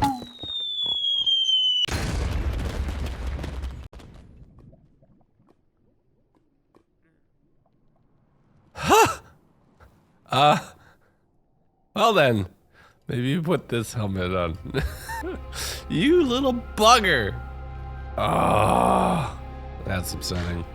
So I'm another totem down and very thankful I had that, keeping the mushroom hat on for right now while finding another waystone just sitting out in the open. I eliminated the person who had eliminated my totem, building my way back up, and funny enough, this was a bastion I had already looted. This is the bastion that I looted on day 1. I got turned around and forgotten. Knowing that I had only collected the rampart side of the bastion though, I figured the treasure room is probably worth looting. This time making sure to have my falling proof helmet on while going over to break down all of the gold blocks, bap all of the brutes who are around here, and find a couple netherite ingots just sitting in the chests. I mean, no complaints. That's gonna turn into another totem soon. There's a bunch more ancient debris sitting around here, which was nice, but in leaving that mushroom helmet on, I opened up a bad opportunity. Oh no!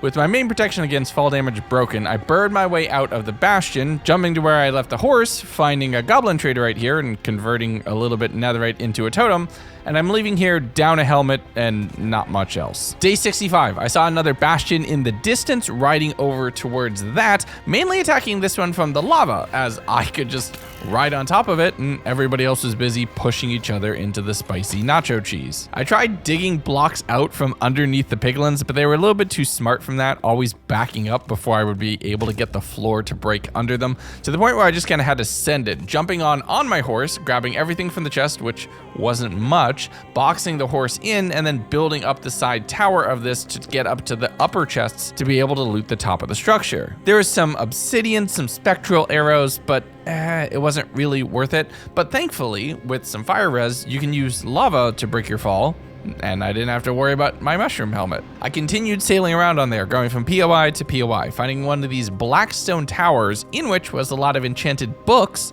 that I hadn't seen anywhere else in this world. Again, it was the whole broken ladder thing to keep you from floor to floor, which is more annoying than anything else. But a lot of overworld stuff is in here. Paintings, barrels, bookcases, cartography tables, things that I can't make any other way. A bunch of ender pearls as well, which is nice. Some food like soups and suspicious stews, and on the roof, another waystone and a golden apple. All benefits, all awesome.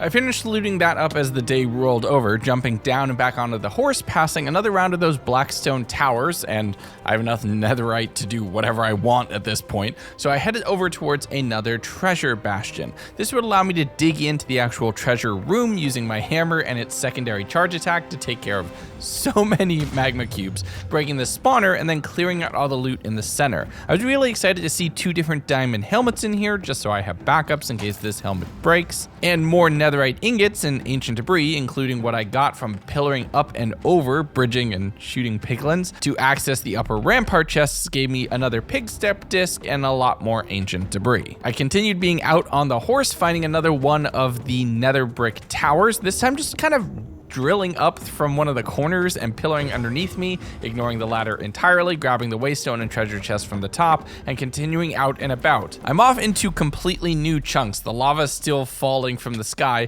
coming up on a different kind of ship that was just sitting here in the lava, mainly made out of crimson wood. Thankfully, that's fireproof. There was a lot of wither skeletons in here, and at this point, I'm getting pretty good at killing them. The hammer does a significant amount of damage, enough to overwhelm Maximilian, in armor. Inside here was almost exclusively coal. The chests weren't exactly great on loot, but there was a little bit of food, but the books in front was nice. There was a bunch of paper, which I can't get anywhere else, some feathers, which are impossible to find, and a few books like thorns, so that's useful. I turned on the waypoints and started heading home because I was far out at this point, doing a massive loop and actually coming back towards the lava super tunnel that I had made for the Strider some 40 days prior. And with that amount of amazing foresight, I made my way back to the base just in time to have 2 T-1000s attacking me. The secondary attack is actually really good for clearing all of those spires that they summon up out of the ground,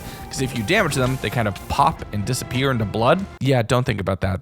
That's gross. But I was able to clear them out, dropping off and compressing a lot of the materials that I had collected, doing a little bit of decorating around the base. Since I had a whole bunch of paintings, I was able to throw them down, and I had all sorts of random paintings from this mod pack. I activated one of the maps, which was just as useless as I thought it would be, throwing down some jukeboxes and jamming out to the mournful disc, which was way happier than I thought it would be considering where I found it. I'm not gonna lie, this is actually a bop. I spent the rest of the day potion brewing and organizing my books. There was a bunch of books that I had collected from around all of these POI that had good enchants on them that I wanted to combine and put either on my armor or on my tools. Some blast protection would definitely come in handy, soul speed for the boots, thorns wherever I could find it, just so I'd be doing damage outward passively. I threw efficiency on my pickaxe so I'd insta my netherrack and be able to navigate the nether a little bit easier. And I threw unbreaking on that so it wouldn't break halfway through mining my way through one netherrack island. After that, I just did a little bit more decorating, reorganizing the treasure into a secondary chest that was built in a slightly nicer place and making sure the whole feng shui of the place was really nice. The next morning, I headed out and I was confirmed the Divinity Piglin armor does in no way protect you from Piglin aggression. So now that I had a diamond backpack, they'd still kind of shoot me on sight. I tried distracting with gold. It didn't really seem to work. So I jumped on my horse and headed out again, going over to where I had stashed the piglins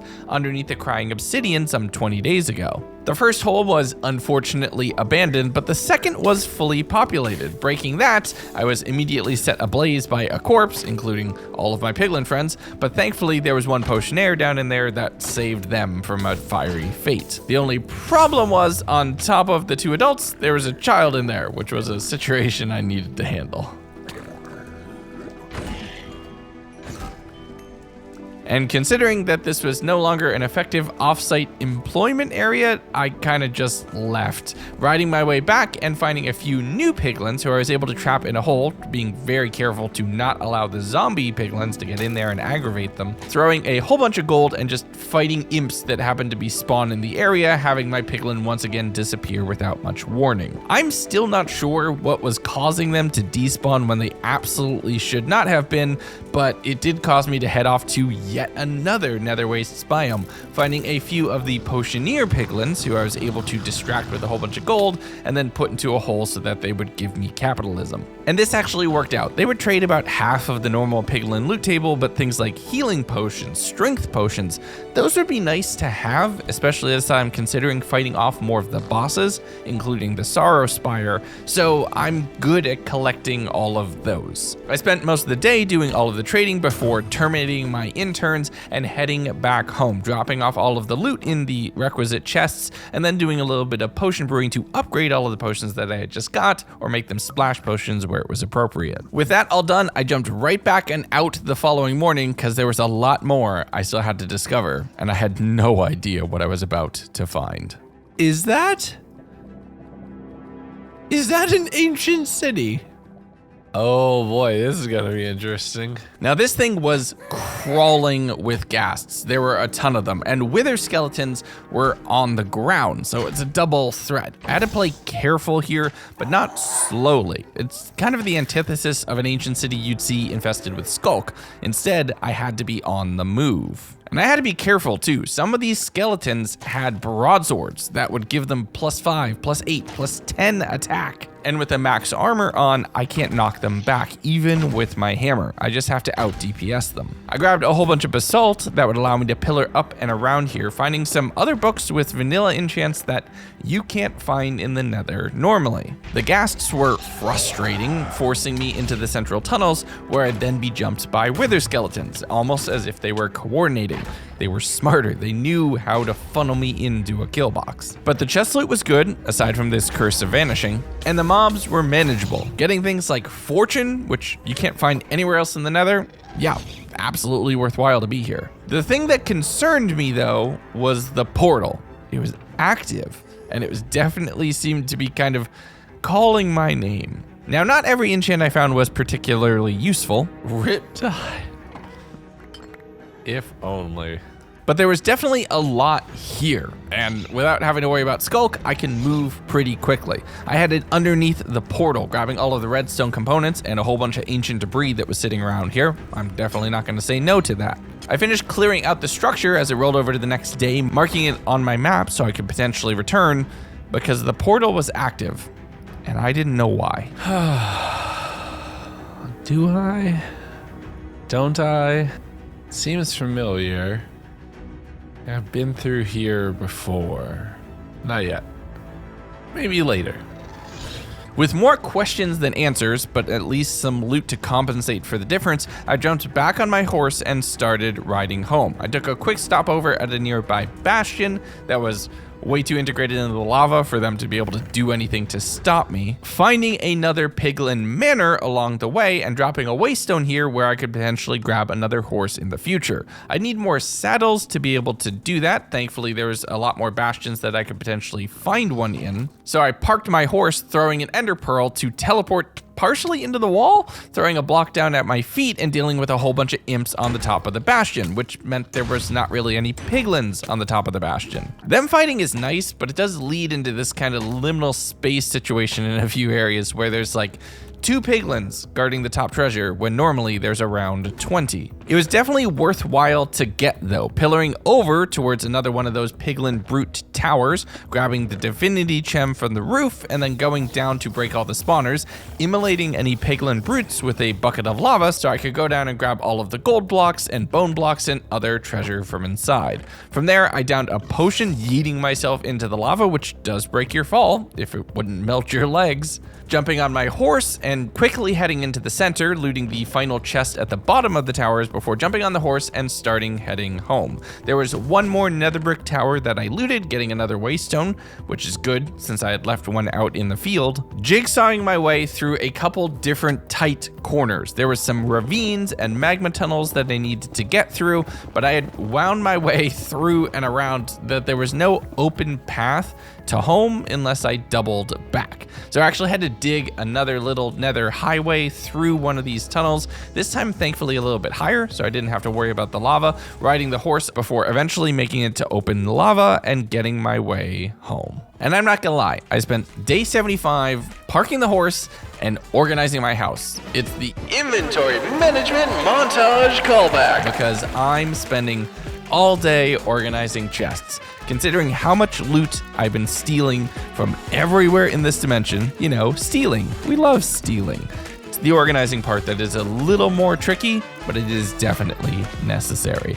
But I got the organizing done into the day, repairing and combining a few crossbows to upgrade my projectile attack power, relying on my hammer to bonk a few prospective employees, and having that visitor remind me, oh, that's right, I wanted to go get a second horse. I have a second saddle now, so I could potentially get them, so I headed over towards the piglin mansion and started looking around. There's a lot of angry piglins now shooting at me because I'm no longer wearing a gold backpack and they don't respect the bonk, but I made sure that that was resolved, being very careful to try to snipe the child from off of the horse, taking a few shots that didn't go my way, a few shots that did, and putting the effort to hunt down any potential witnesses to said horsejacking so that I could be able to, you know, change the plates, file off the VIN numbers, and refile the paperwork so that the horse was always mine. I had to deal with a few other mobs around the area, that bitey thing, it's called a burger, I think, as well as a few piglin archers and devils. But the thing that mainly upset me was when the driver just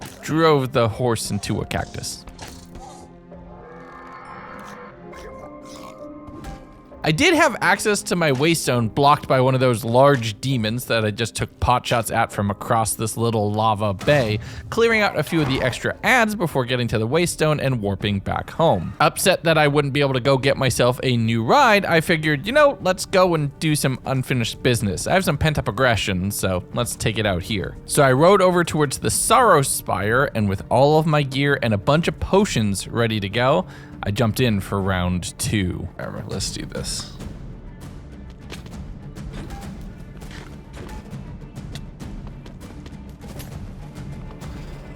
Okay, can't get too close.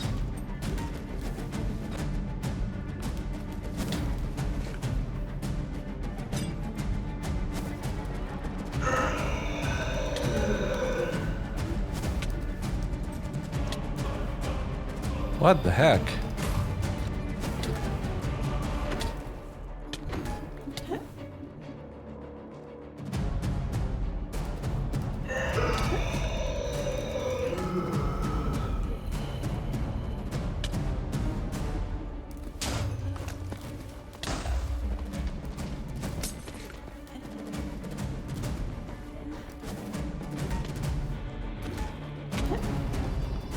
Now this boss is pretty hard. I remember this going down in the D&D scenario like a bit of a chump, but it had been massively buffed in the interim. The two main attacks, the little purple particles that come in from all 4 cardinal directions, as well as the fact that it spawns mobs that make it immune whenever those mobs are alive, are really throwing me for a loop. Plus, you can't get too close, and I'm primarily in melee with my upgraded weaponry right now, so I have to really just struggle with this one. I'm in third person, so I could see when those particle attacks are coming in and potentially dodge them, because if I don't, they do half my health in a tick, which is pretty bad. But it started getting bad, and I figured, okay, I have 3 god apples, let's invest 1. The resistance would allow me to tank a little bit more of a hit. The extra hearts would allow me to withstand that damage, and I was able to bash down the boss a good quarter of its health before it did another immunity wave. Once I had cleared out all of the ads from that, I was able to continue bopping it down, and at the cost of another god apple, because I was under half health and another of those particle attacks was coming in, I was able to clear the dungeon. Die. Oh my god. That took forever. The Tormentor. Oh, this is the sword. It's the bondage sword. That took almost all the potions I had. All the health, all the regen, and 2 god apples. Oh, I was out of food too. Oh boy.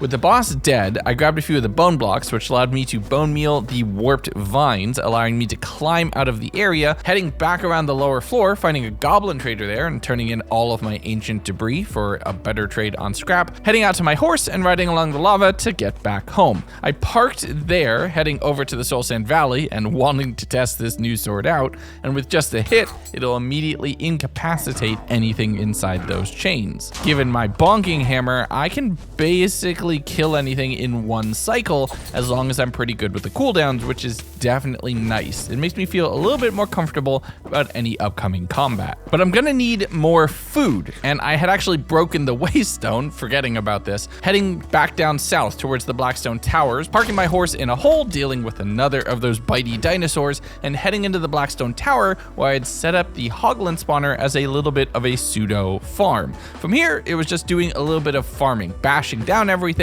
and in between spawn cycles, clearing out more of the Blackstone Tower to make more of a spawnable area. This would allow me to get a whole bunch of pork chops, which I could just throw into my backpack. They would automatically cook and automatically be fed to me, meaning I have a sustainable way to heal going forward. I kept doing that into the next day because I don't want to spend multiple days back here looking for food. Instead, if I could just invest a significant amount of time in 1 chunk, we can do it and be done. But I had things up to a good size at this point. I figured it was enough that everything spawning was being contained, and it was all acting pretty expectedly. I popped down a waystone so I'd be able to warp back here in case I ever needed more pork chops in the future, jumping back on my horse and riding back up the lava flows to their little pen. Once I got home, I actually had a prospective employee join me.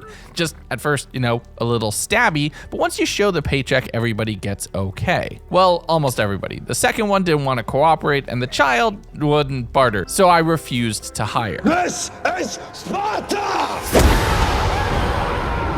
But throwing down a bunch of gold, leading the piglins into their individual cubicles, I put down a fence post and a trapdoor, thinking that if they're fully blocked off with quote-unquote solid blocks, even though I can access the drops inside, maybe the devils around here wouldn't target them and my interns would no longer be killed by a rival company. But I threw down a whole bunch of gold, and while they did bartering, I went up to the potion brewing on the second floor to replenish everything that I had just expended in my battle with the Sorrow Sealed. I mainly wanted health and regen pots, setting them to be splashed so I could cure myself in an instant. But my armor was looking pretty rough too. I used another piglin divinity gem and all of the netherite I had invested to make new duplicates of most of my armor, combining that so I could preserve the enchantments that I had so far. Luckily, my monstrous helm just doesn't have durability, so I never have to worry about replacing that going forward, but 3 out of 4 pieces being broken would definitely be bad for my long-term health. And apparently the employment program was working, because I had a few more interns offering to show up in the morning,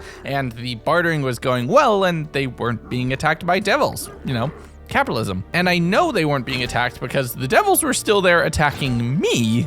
They just weren't attacking the piglins anymore, and finally someone looked like they were surviving. But I gotta laugh, between the chainsword and my hammer, this corpse just went down like a chump. The only problem was I had used the secondary attack to kill them, and that upset all of the zombie piglins around the area, and they were coming after me.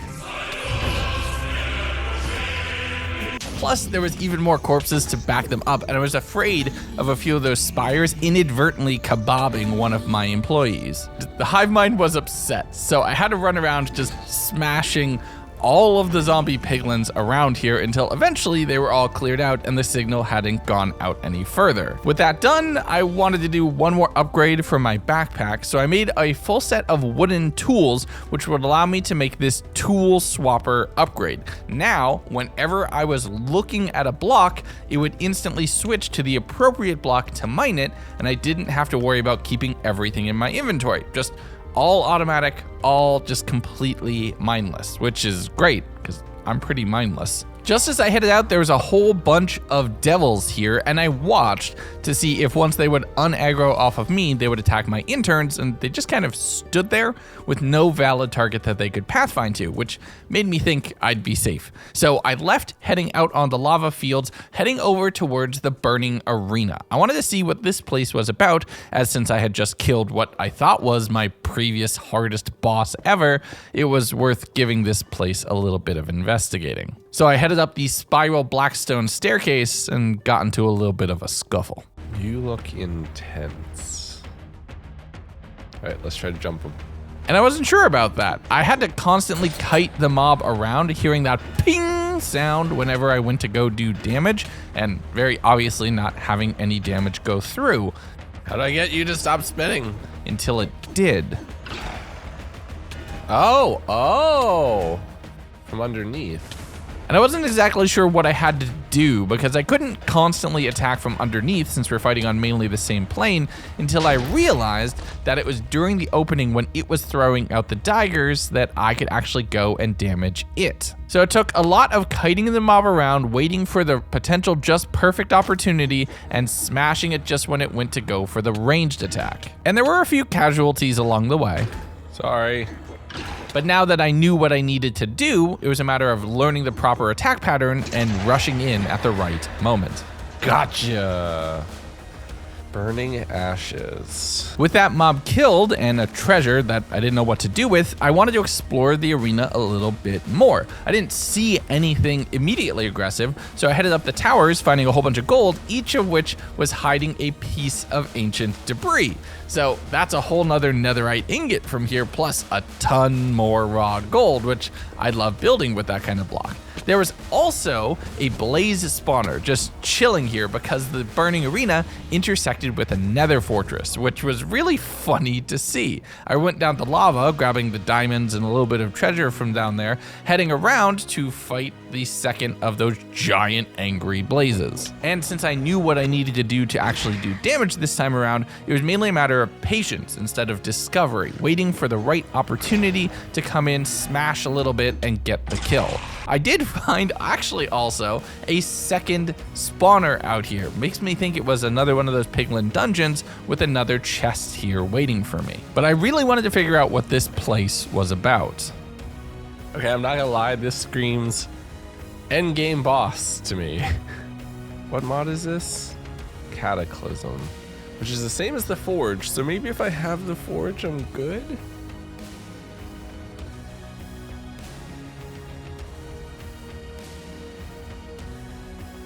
I think it might be this. Oh, he has that.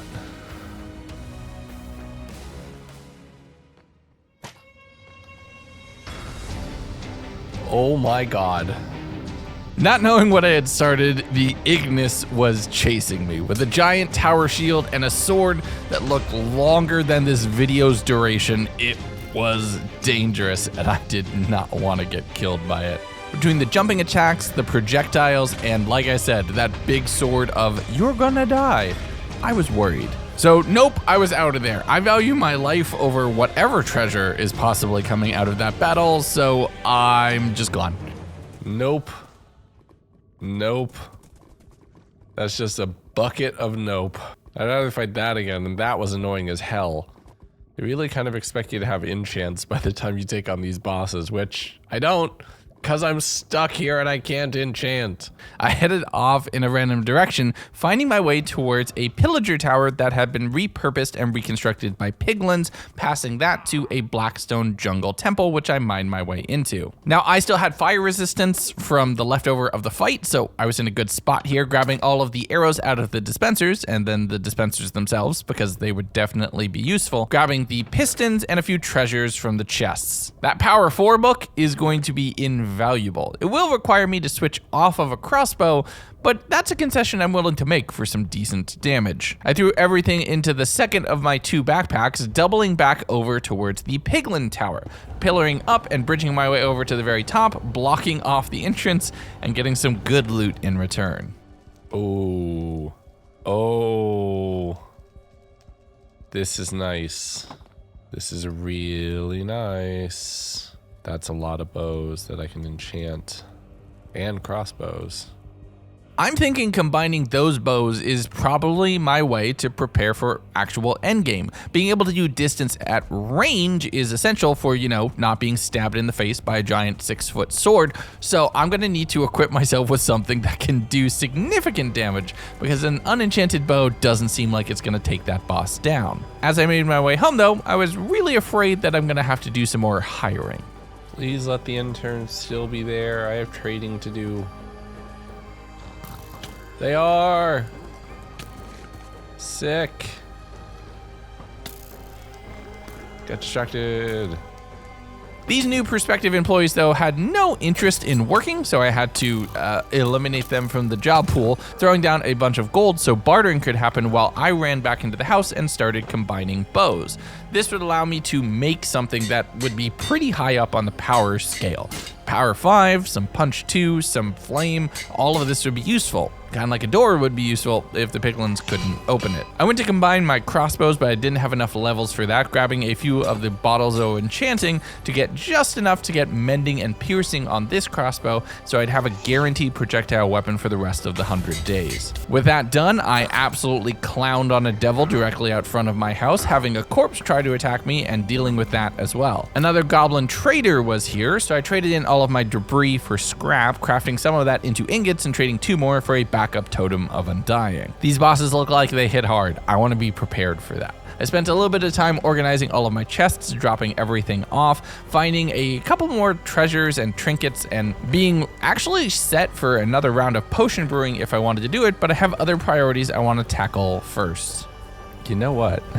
Okay, bear with me for a second, but I have a thought. You know what would make a boss fight really easy? Resistance and regeneration. And you know where you can get both of those? From a beacon. So I grabbed all of the wither skeletons that I had, well, enough to summon 2 withers, grabbing a whole bunch of the wither curing fruit, thinking that's probably a good thing to have, making myself a diamond hoe, and reminding myself that no, the Battaya does not have any potential tool, but that won't stop me from putting efficiency 4 on it anyway. I also upgraded it to netherite because I am seriously dedicated to making these videos pretty good, and even the tool swapper in the backpack knows that a hoe just doesn't work. No tool works on these blocks. If you make this mod, please make them hoeable. That would make me so happy. But with a whole bunch of wither curing fruit in my pocket, I walked over to the Hoglin waypoint, thinking I would use the soul smeltery area as a perspective battlefield. And as I went to get it all ready, I found something that should not have gotten me as excited as it did.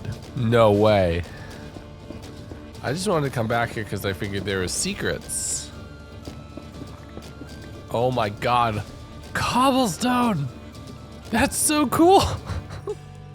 Never thought I'd be excited for cobblestone. Unfortunately, there was no more cobblestone, so it's time for what I was expecting to do here, fight a wither. I made sure to have strength on board so I do a whole lot of damage, using the Battaya to cure the wither effect whenever I get hit, so I didn't need to be as cautious about the projectiles making impact, mainly just avoiding the explosion damage from its primary attacks. Getting the boss down to half health with a power 5 bow was pretty easy, and once I changed it to the ground and started smashing its face in with a hammer, yeah, this thing kind of went down like a chump. Oh my god. This is just bullying. That was just bullying. Oh, that was genuinely just bullying.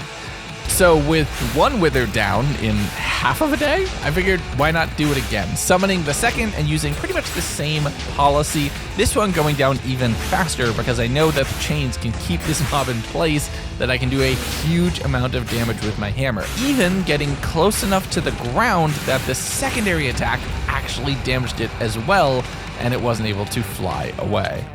Well, that went well. That went really well. Like, kind of jokingly well. Okay then. Not gonna lie, I thought that would take a little bit longer than it did.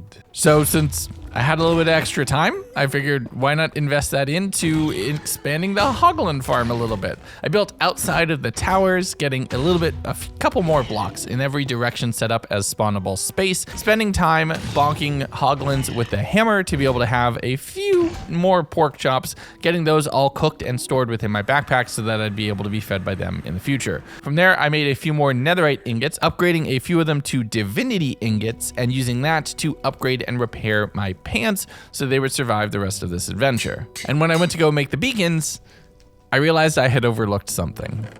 Oh no. Oh, I just realized. Oh wait. Oh no, I can't get them. I just realized I can't do anything with these wither stars. I don't think I can, right? Can I? That doesn't help. That's awesome. Nope. Well, that is what we call in the business absolutely heartbreaking. Also, where's my skin? Why am I Steve? I'm not supposed to be Steve. Hold on, this is heartbreaking. I'm so upset. I also need to fix my skin. Oh God, no.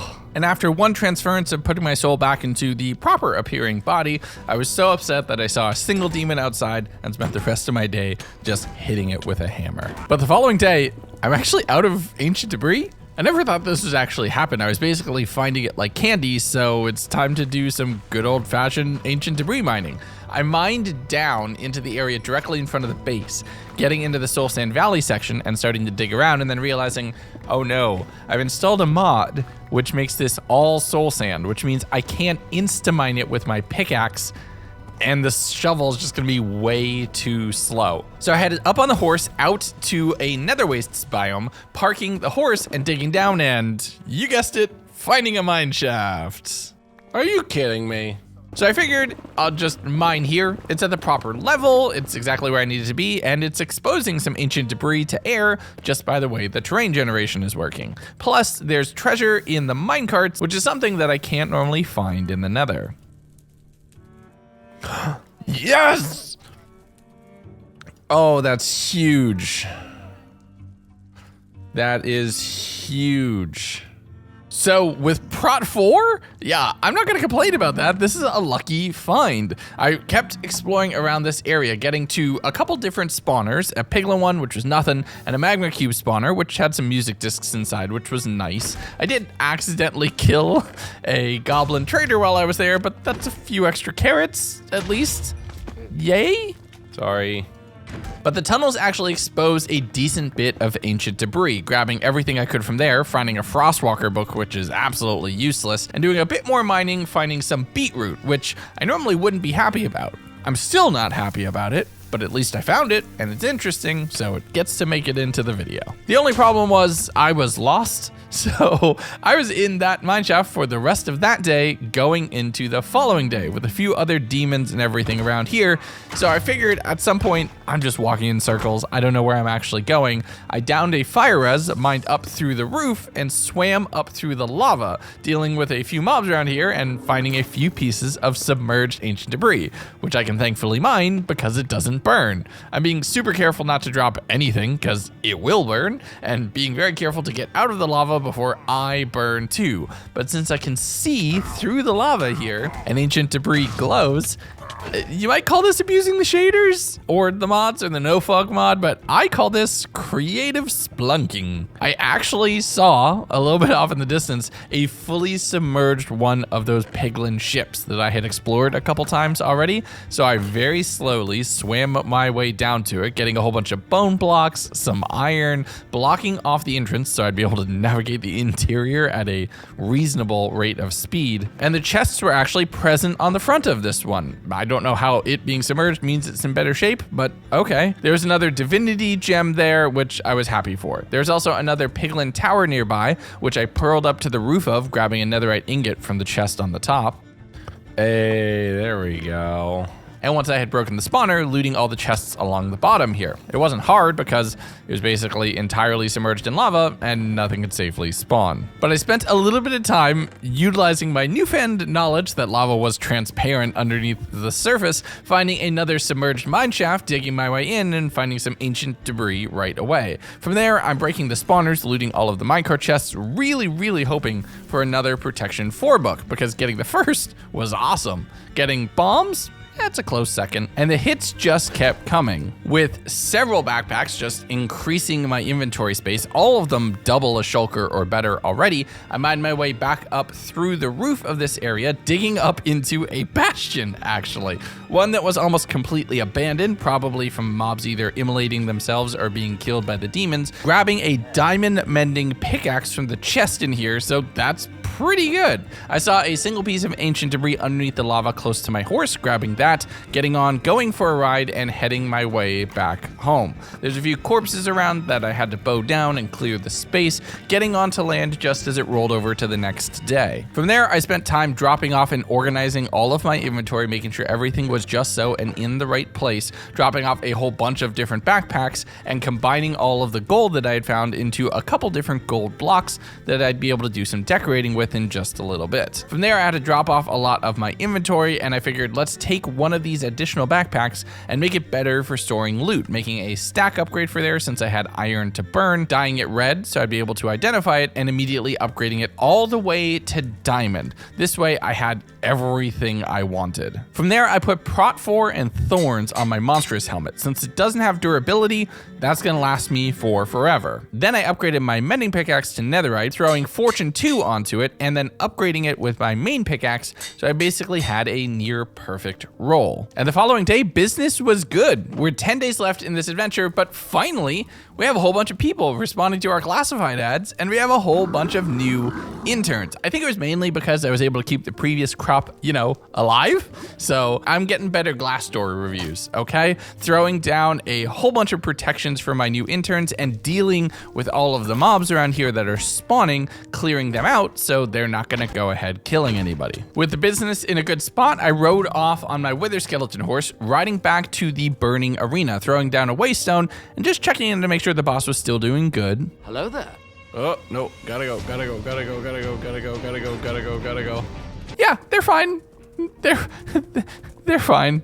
But before I'm gonna potentially go and fight them, I'm gonna need a whole bunch more potions. So I rode home and then spent the rest of day 90 just brewing potions. I'm making a whole bunch of regen pots, a whole bunch of instant health pots, and making them all splash so I can heal myself in an instant. But it wouldn't feel right to just focus on fighting for the rest of this adventure. I still have a lot of things I want to do at home. I named a bunch more of the name tags that I had, collecting a few more interns and getting them into position. I then spent some time working on proper pathing, decoration, and lighting around this area so that it felt like the whole kind of peninsula was my home and where I was taking up residence. I made sure to box in any of the lava flows so they felt a little bit more important, putting down blackstone towers with lamps hanging off of them and gravel paths connecting all of the different sections of my base. I made some railings of areas with crimson fences and then spent some time making a second nether wart kind of field, I guess would be the area. I don't want to say patch because it's a little bit bigger. A patch of dirt just sounds like I made a little 2x2 square. But I planted a ton of netherwort off in the distance on one side.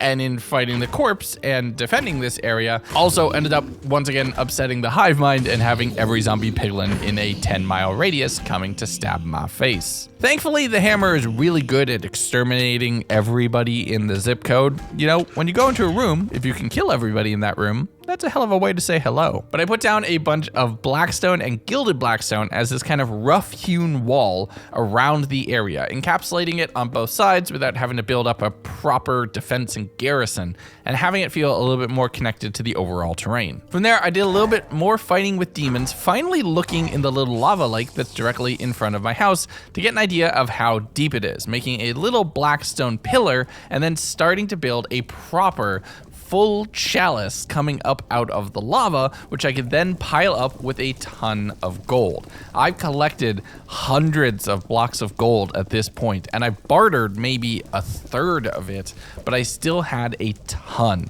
So I crafted up everything I had, making a combination of the polished gold blocks, raw gold, and a few shroom lights throughout the area so that the pile would actually sparkle all on its own. And this thing is solid and an immediate beacon to a whole bunch of mobs who I needed to clear out of the area, the zombie piglins being the absolute least threatening but biggest in number of all of them. But in fighting all of these mobs, a wither skeleton took me down to 1 heart in 1 hit.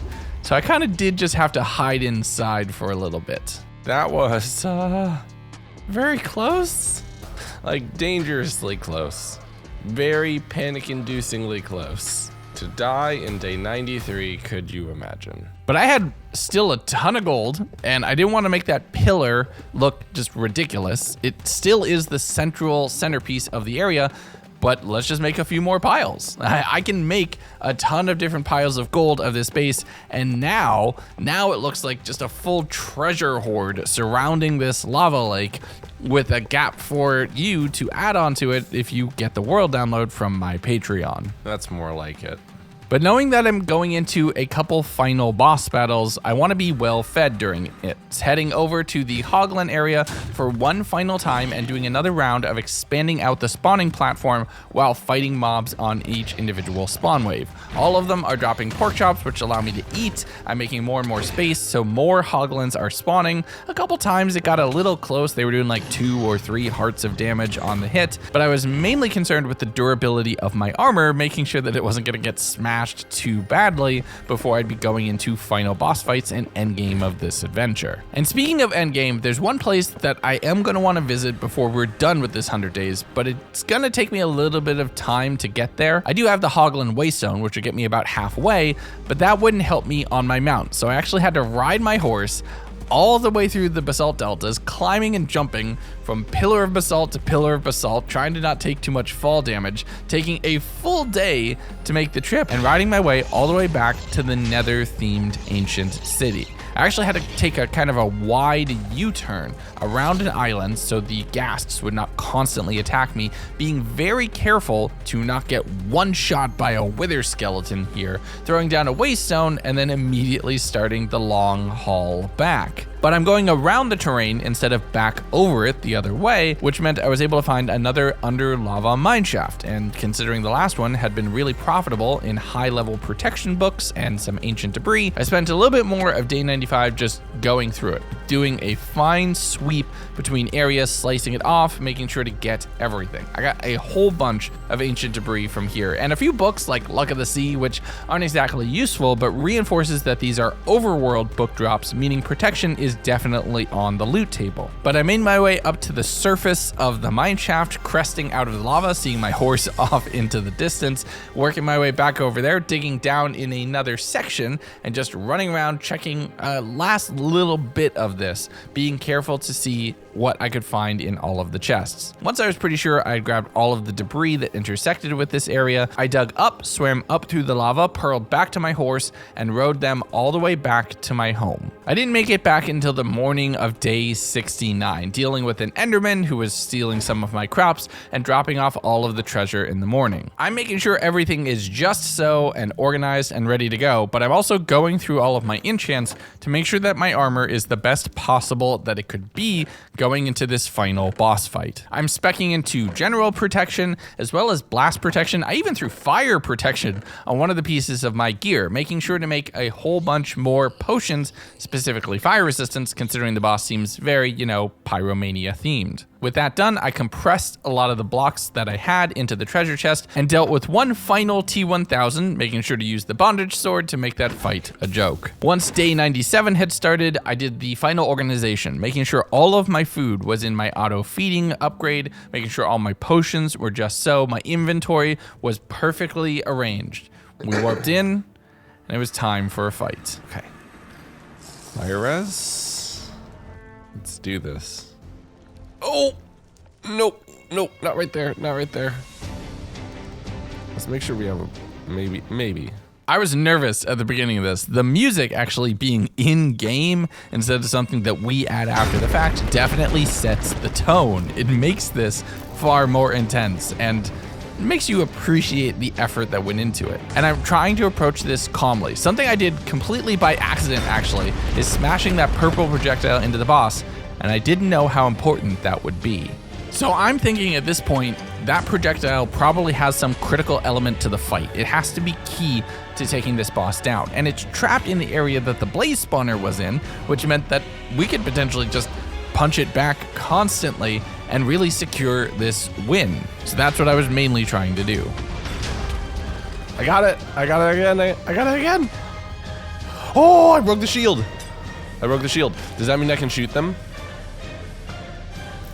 The Tormentor was proving to be the play, with the chain preventing the boss from escaping and doing a significant amount of damage, but I'm making sure to switch to my hammer whenever I feel safe enough to go in for big DPS. The problem I had was that the boss was healing. I'm not sure what the mechanic is for it to regenerate health, but about half of the damage that I'm dealing seems to get wiped away on every attack cycle. I'm trying to make sure that it's not a concept of just not being damaged over time, finding that sweet spot that I could bow in and not immediately have it bounce off, but it definitely seemed like I was upsetting it. So I was conflicted. I don't want to die at the end of this adventure, but this boss seems like it's potentially more than I can handle.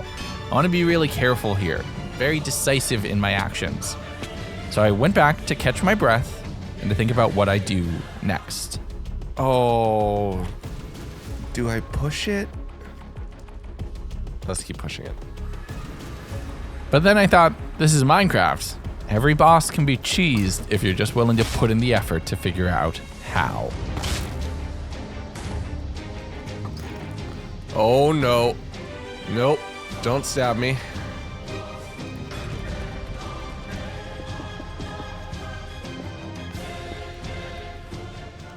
Can I lure you up here?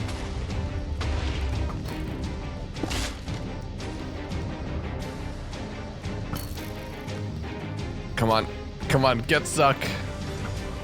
So I risked it. With the Ignis on the stairs, trapped between the lower level and the upper one, I threw down a whole bunch of blocks and hoped that it would be enough to contain it. Thinking that it wouldn't be able to do its big jump attack, it wouldn't be able to stab me from distance if the blocks were in its way, I got all of the areas blocked off. I was able to start shooting. And at first, it really started to work. I was doing significant damage. That was until phase 3 started. It smashed through the blocks, now free on the lower level, approaching me across the center of the area. Those helix blackstone stairs providing it a way up, but the lava providing it a way down. And since its favorite terrain seems to be a nice big flat open field, verticality would be its downfall. Oh God.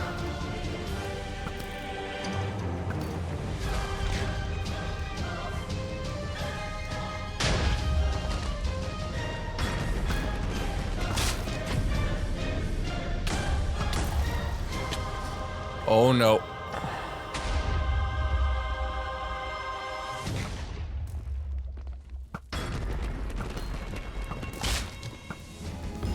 Oh, oh.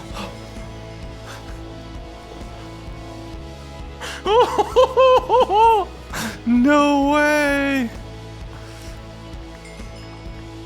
No way. That is not, there's no way that that's how you're supposed to beat that boss, but I don't care, I did it. Ignitium ingot. Oh my God. That was terrifying. Oh, it wrecked this. Oh my God. Oh, my heart is pounding. Ignitium ingot. Oh. Lava vision. I already have that. Ignitium elytra chestplate. Mechanical fusion anvil. Ignitium chestplate. 10-4 1.5 compared to 10-2 1. Oh, it's just better. Leggings, boots. Oh, we have to make this. We have to make that. We're gonna make that. With the boss felled, maybe in a slightly unconventional manner, but a valid one nonetheless, I returned home and started thinking about the very end of this. I made myself a chestplate and sword, allowing me to then upgrade those to their respective netherite versions, then kind of making a last-minute change and upgrading my old netherite helmet instead to make the Ignitium helm. Wait, why am I Steve? No, I cannot be Steven. No, hold on. 5 minutes later. There we go. Look at me. I look amazing. Now you can actually see my face. Well, that armor's there for you. So is that. Because I just replaced my chest plate. I don't need to replace it again. Let's make the sword. Oh my God. This is monstrous. Hold up. Okay, I have things to test. And reading the secondary attack of this sword, it was time for some science. It rolled over to day 99, just as I stepped out into my front lawn, finally able to rid it of these demons once and for all.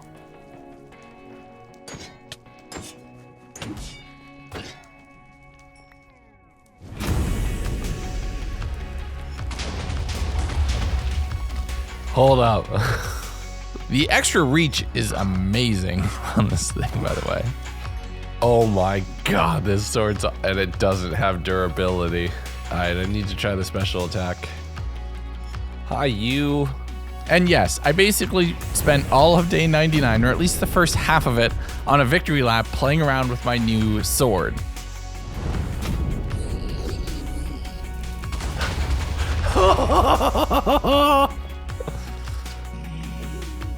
I have too much power now.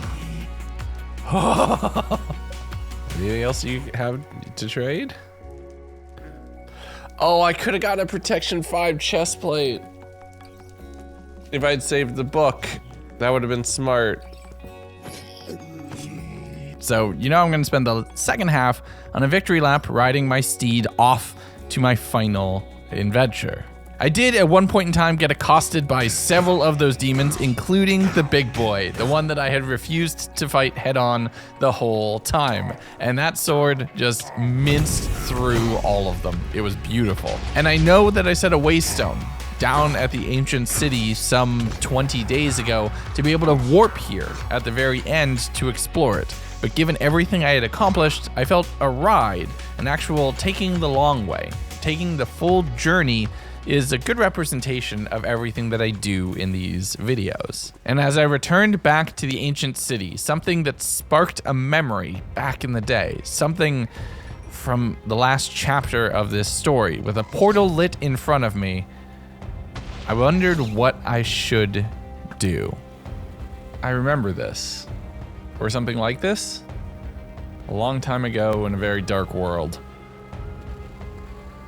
That shouldn't be active, but I want to go. Feels like I shouldn't. I know I shouldn't. What's that? That's all we said? Something about the only way out? I feel like I've done this before. Well, once more into the breach, right?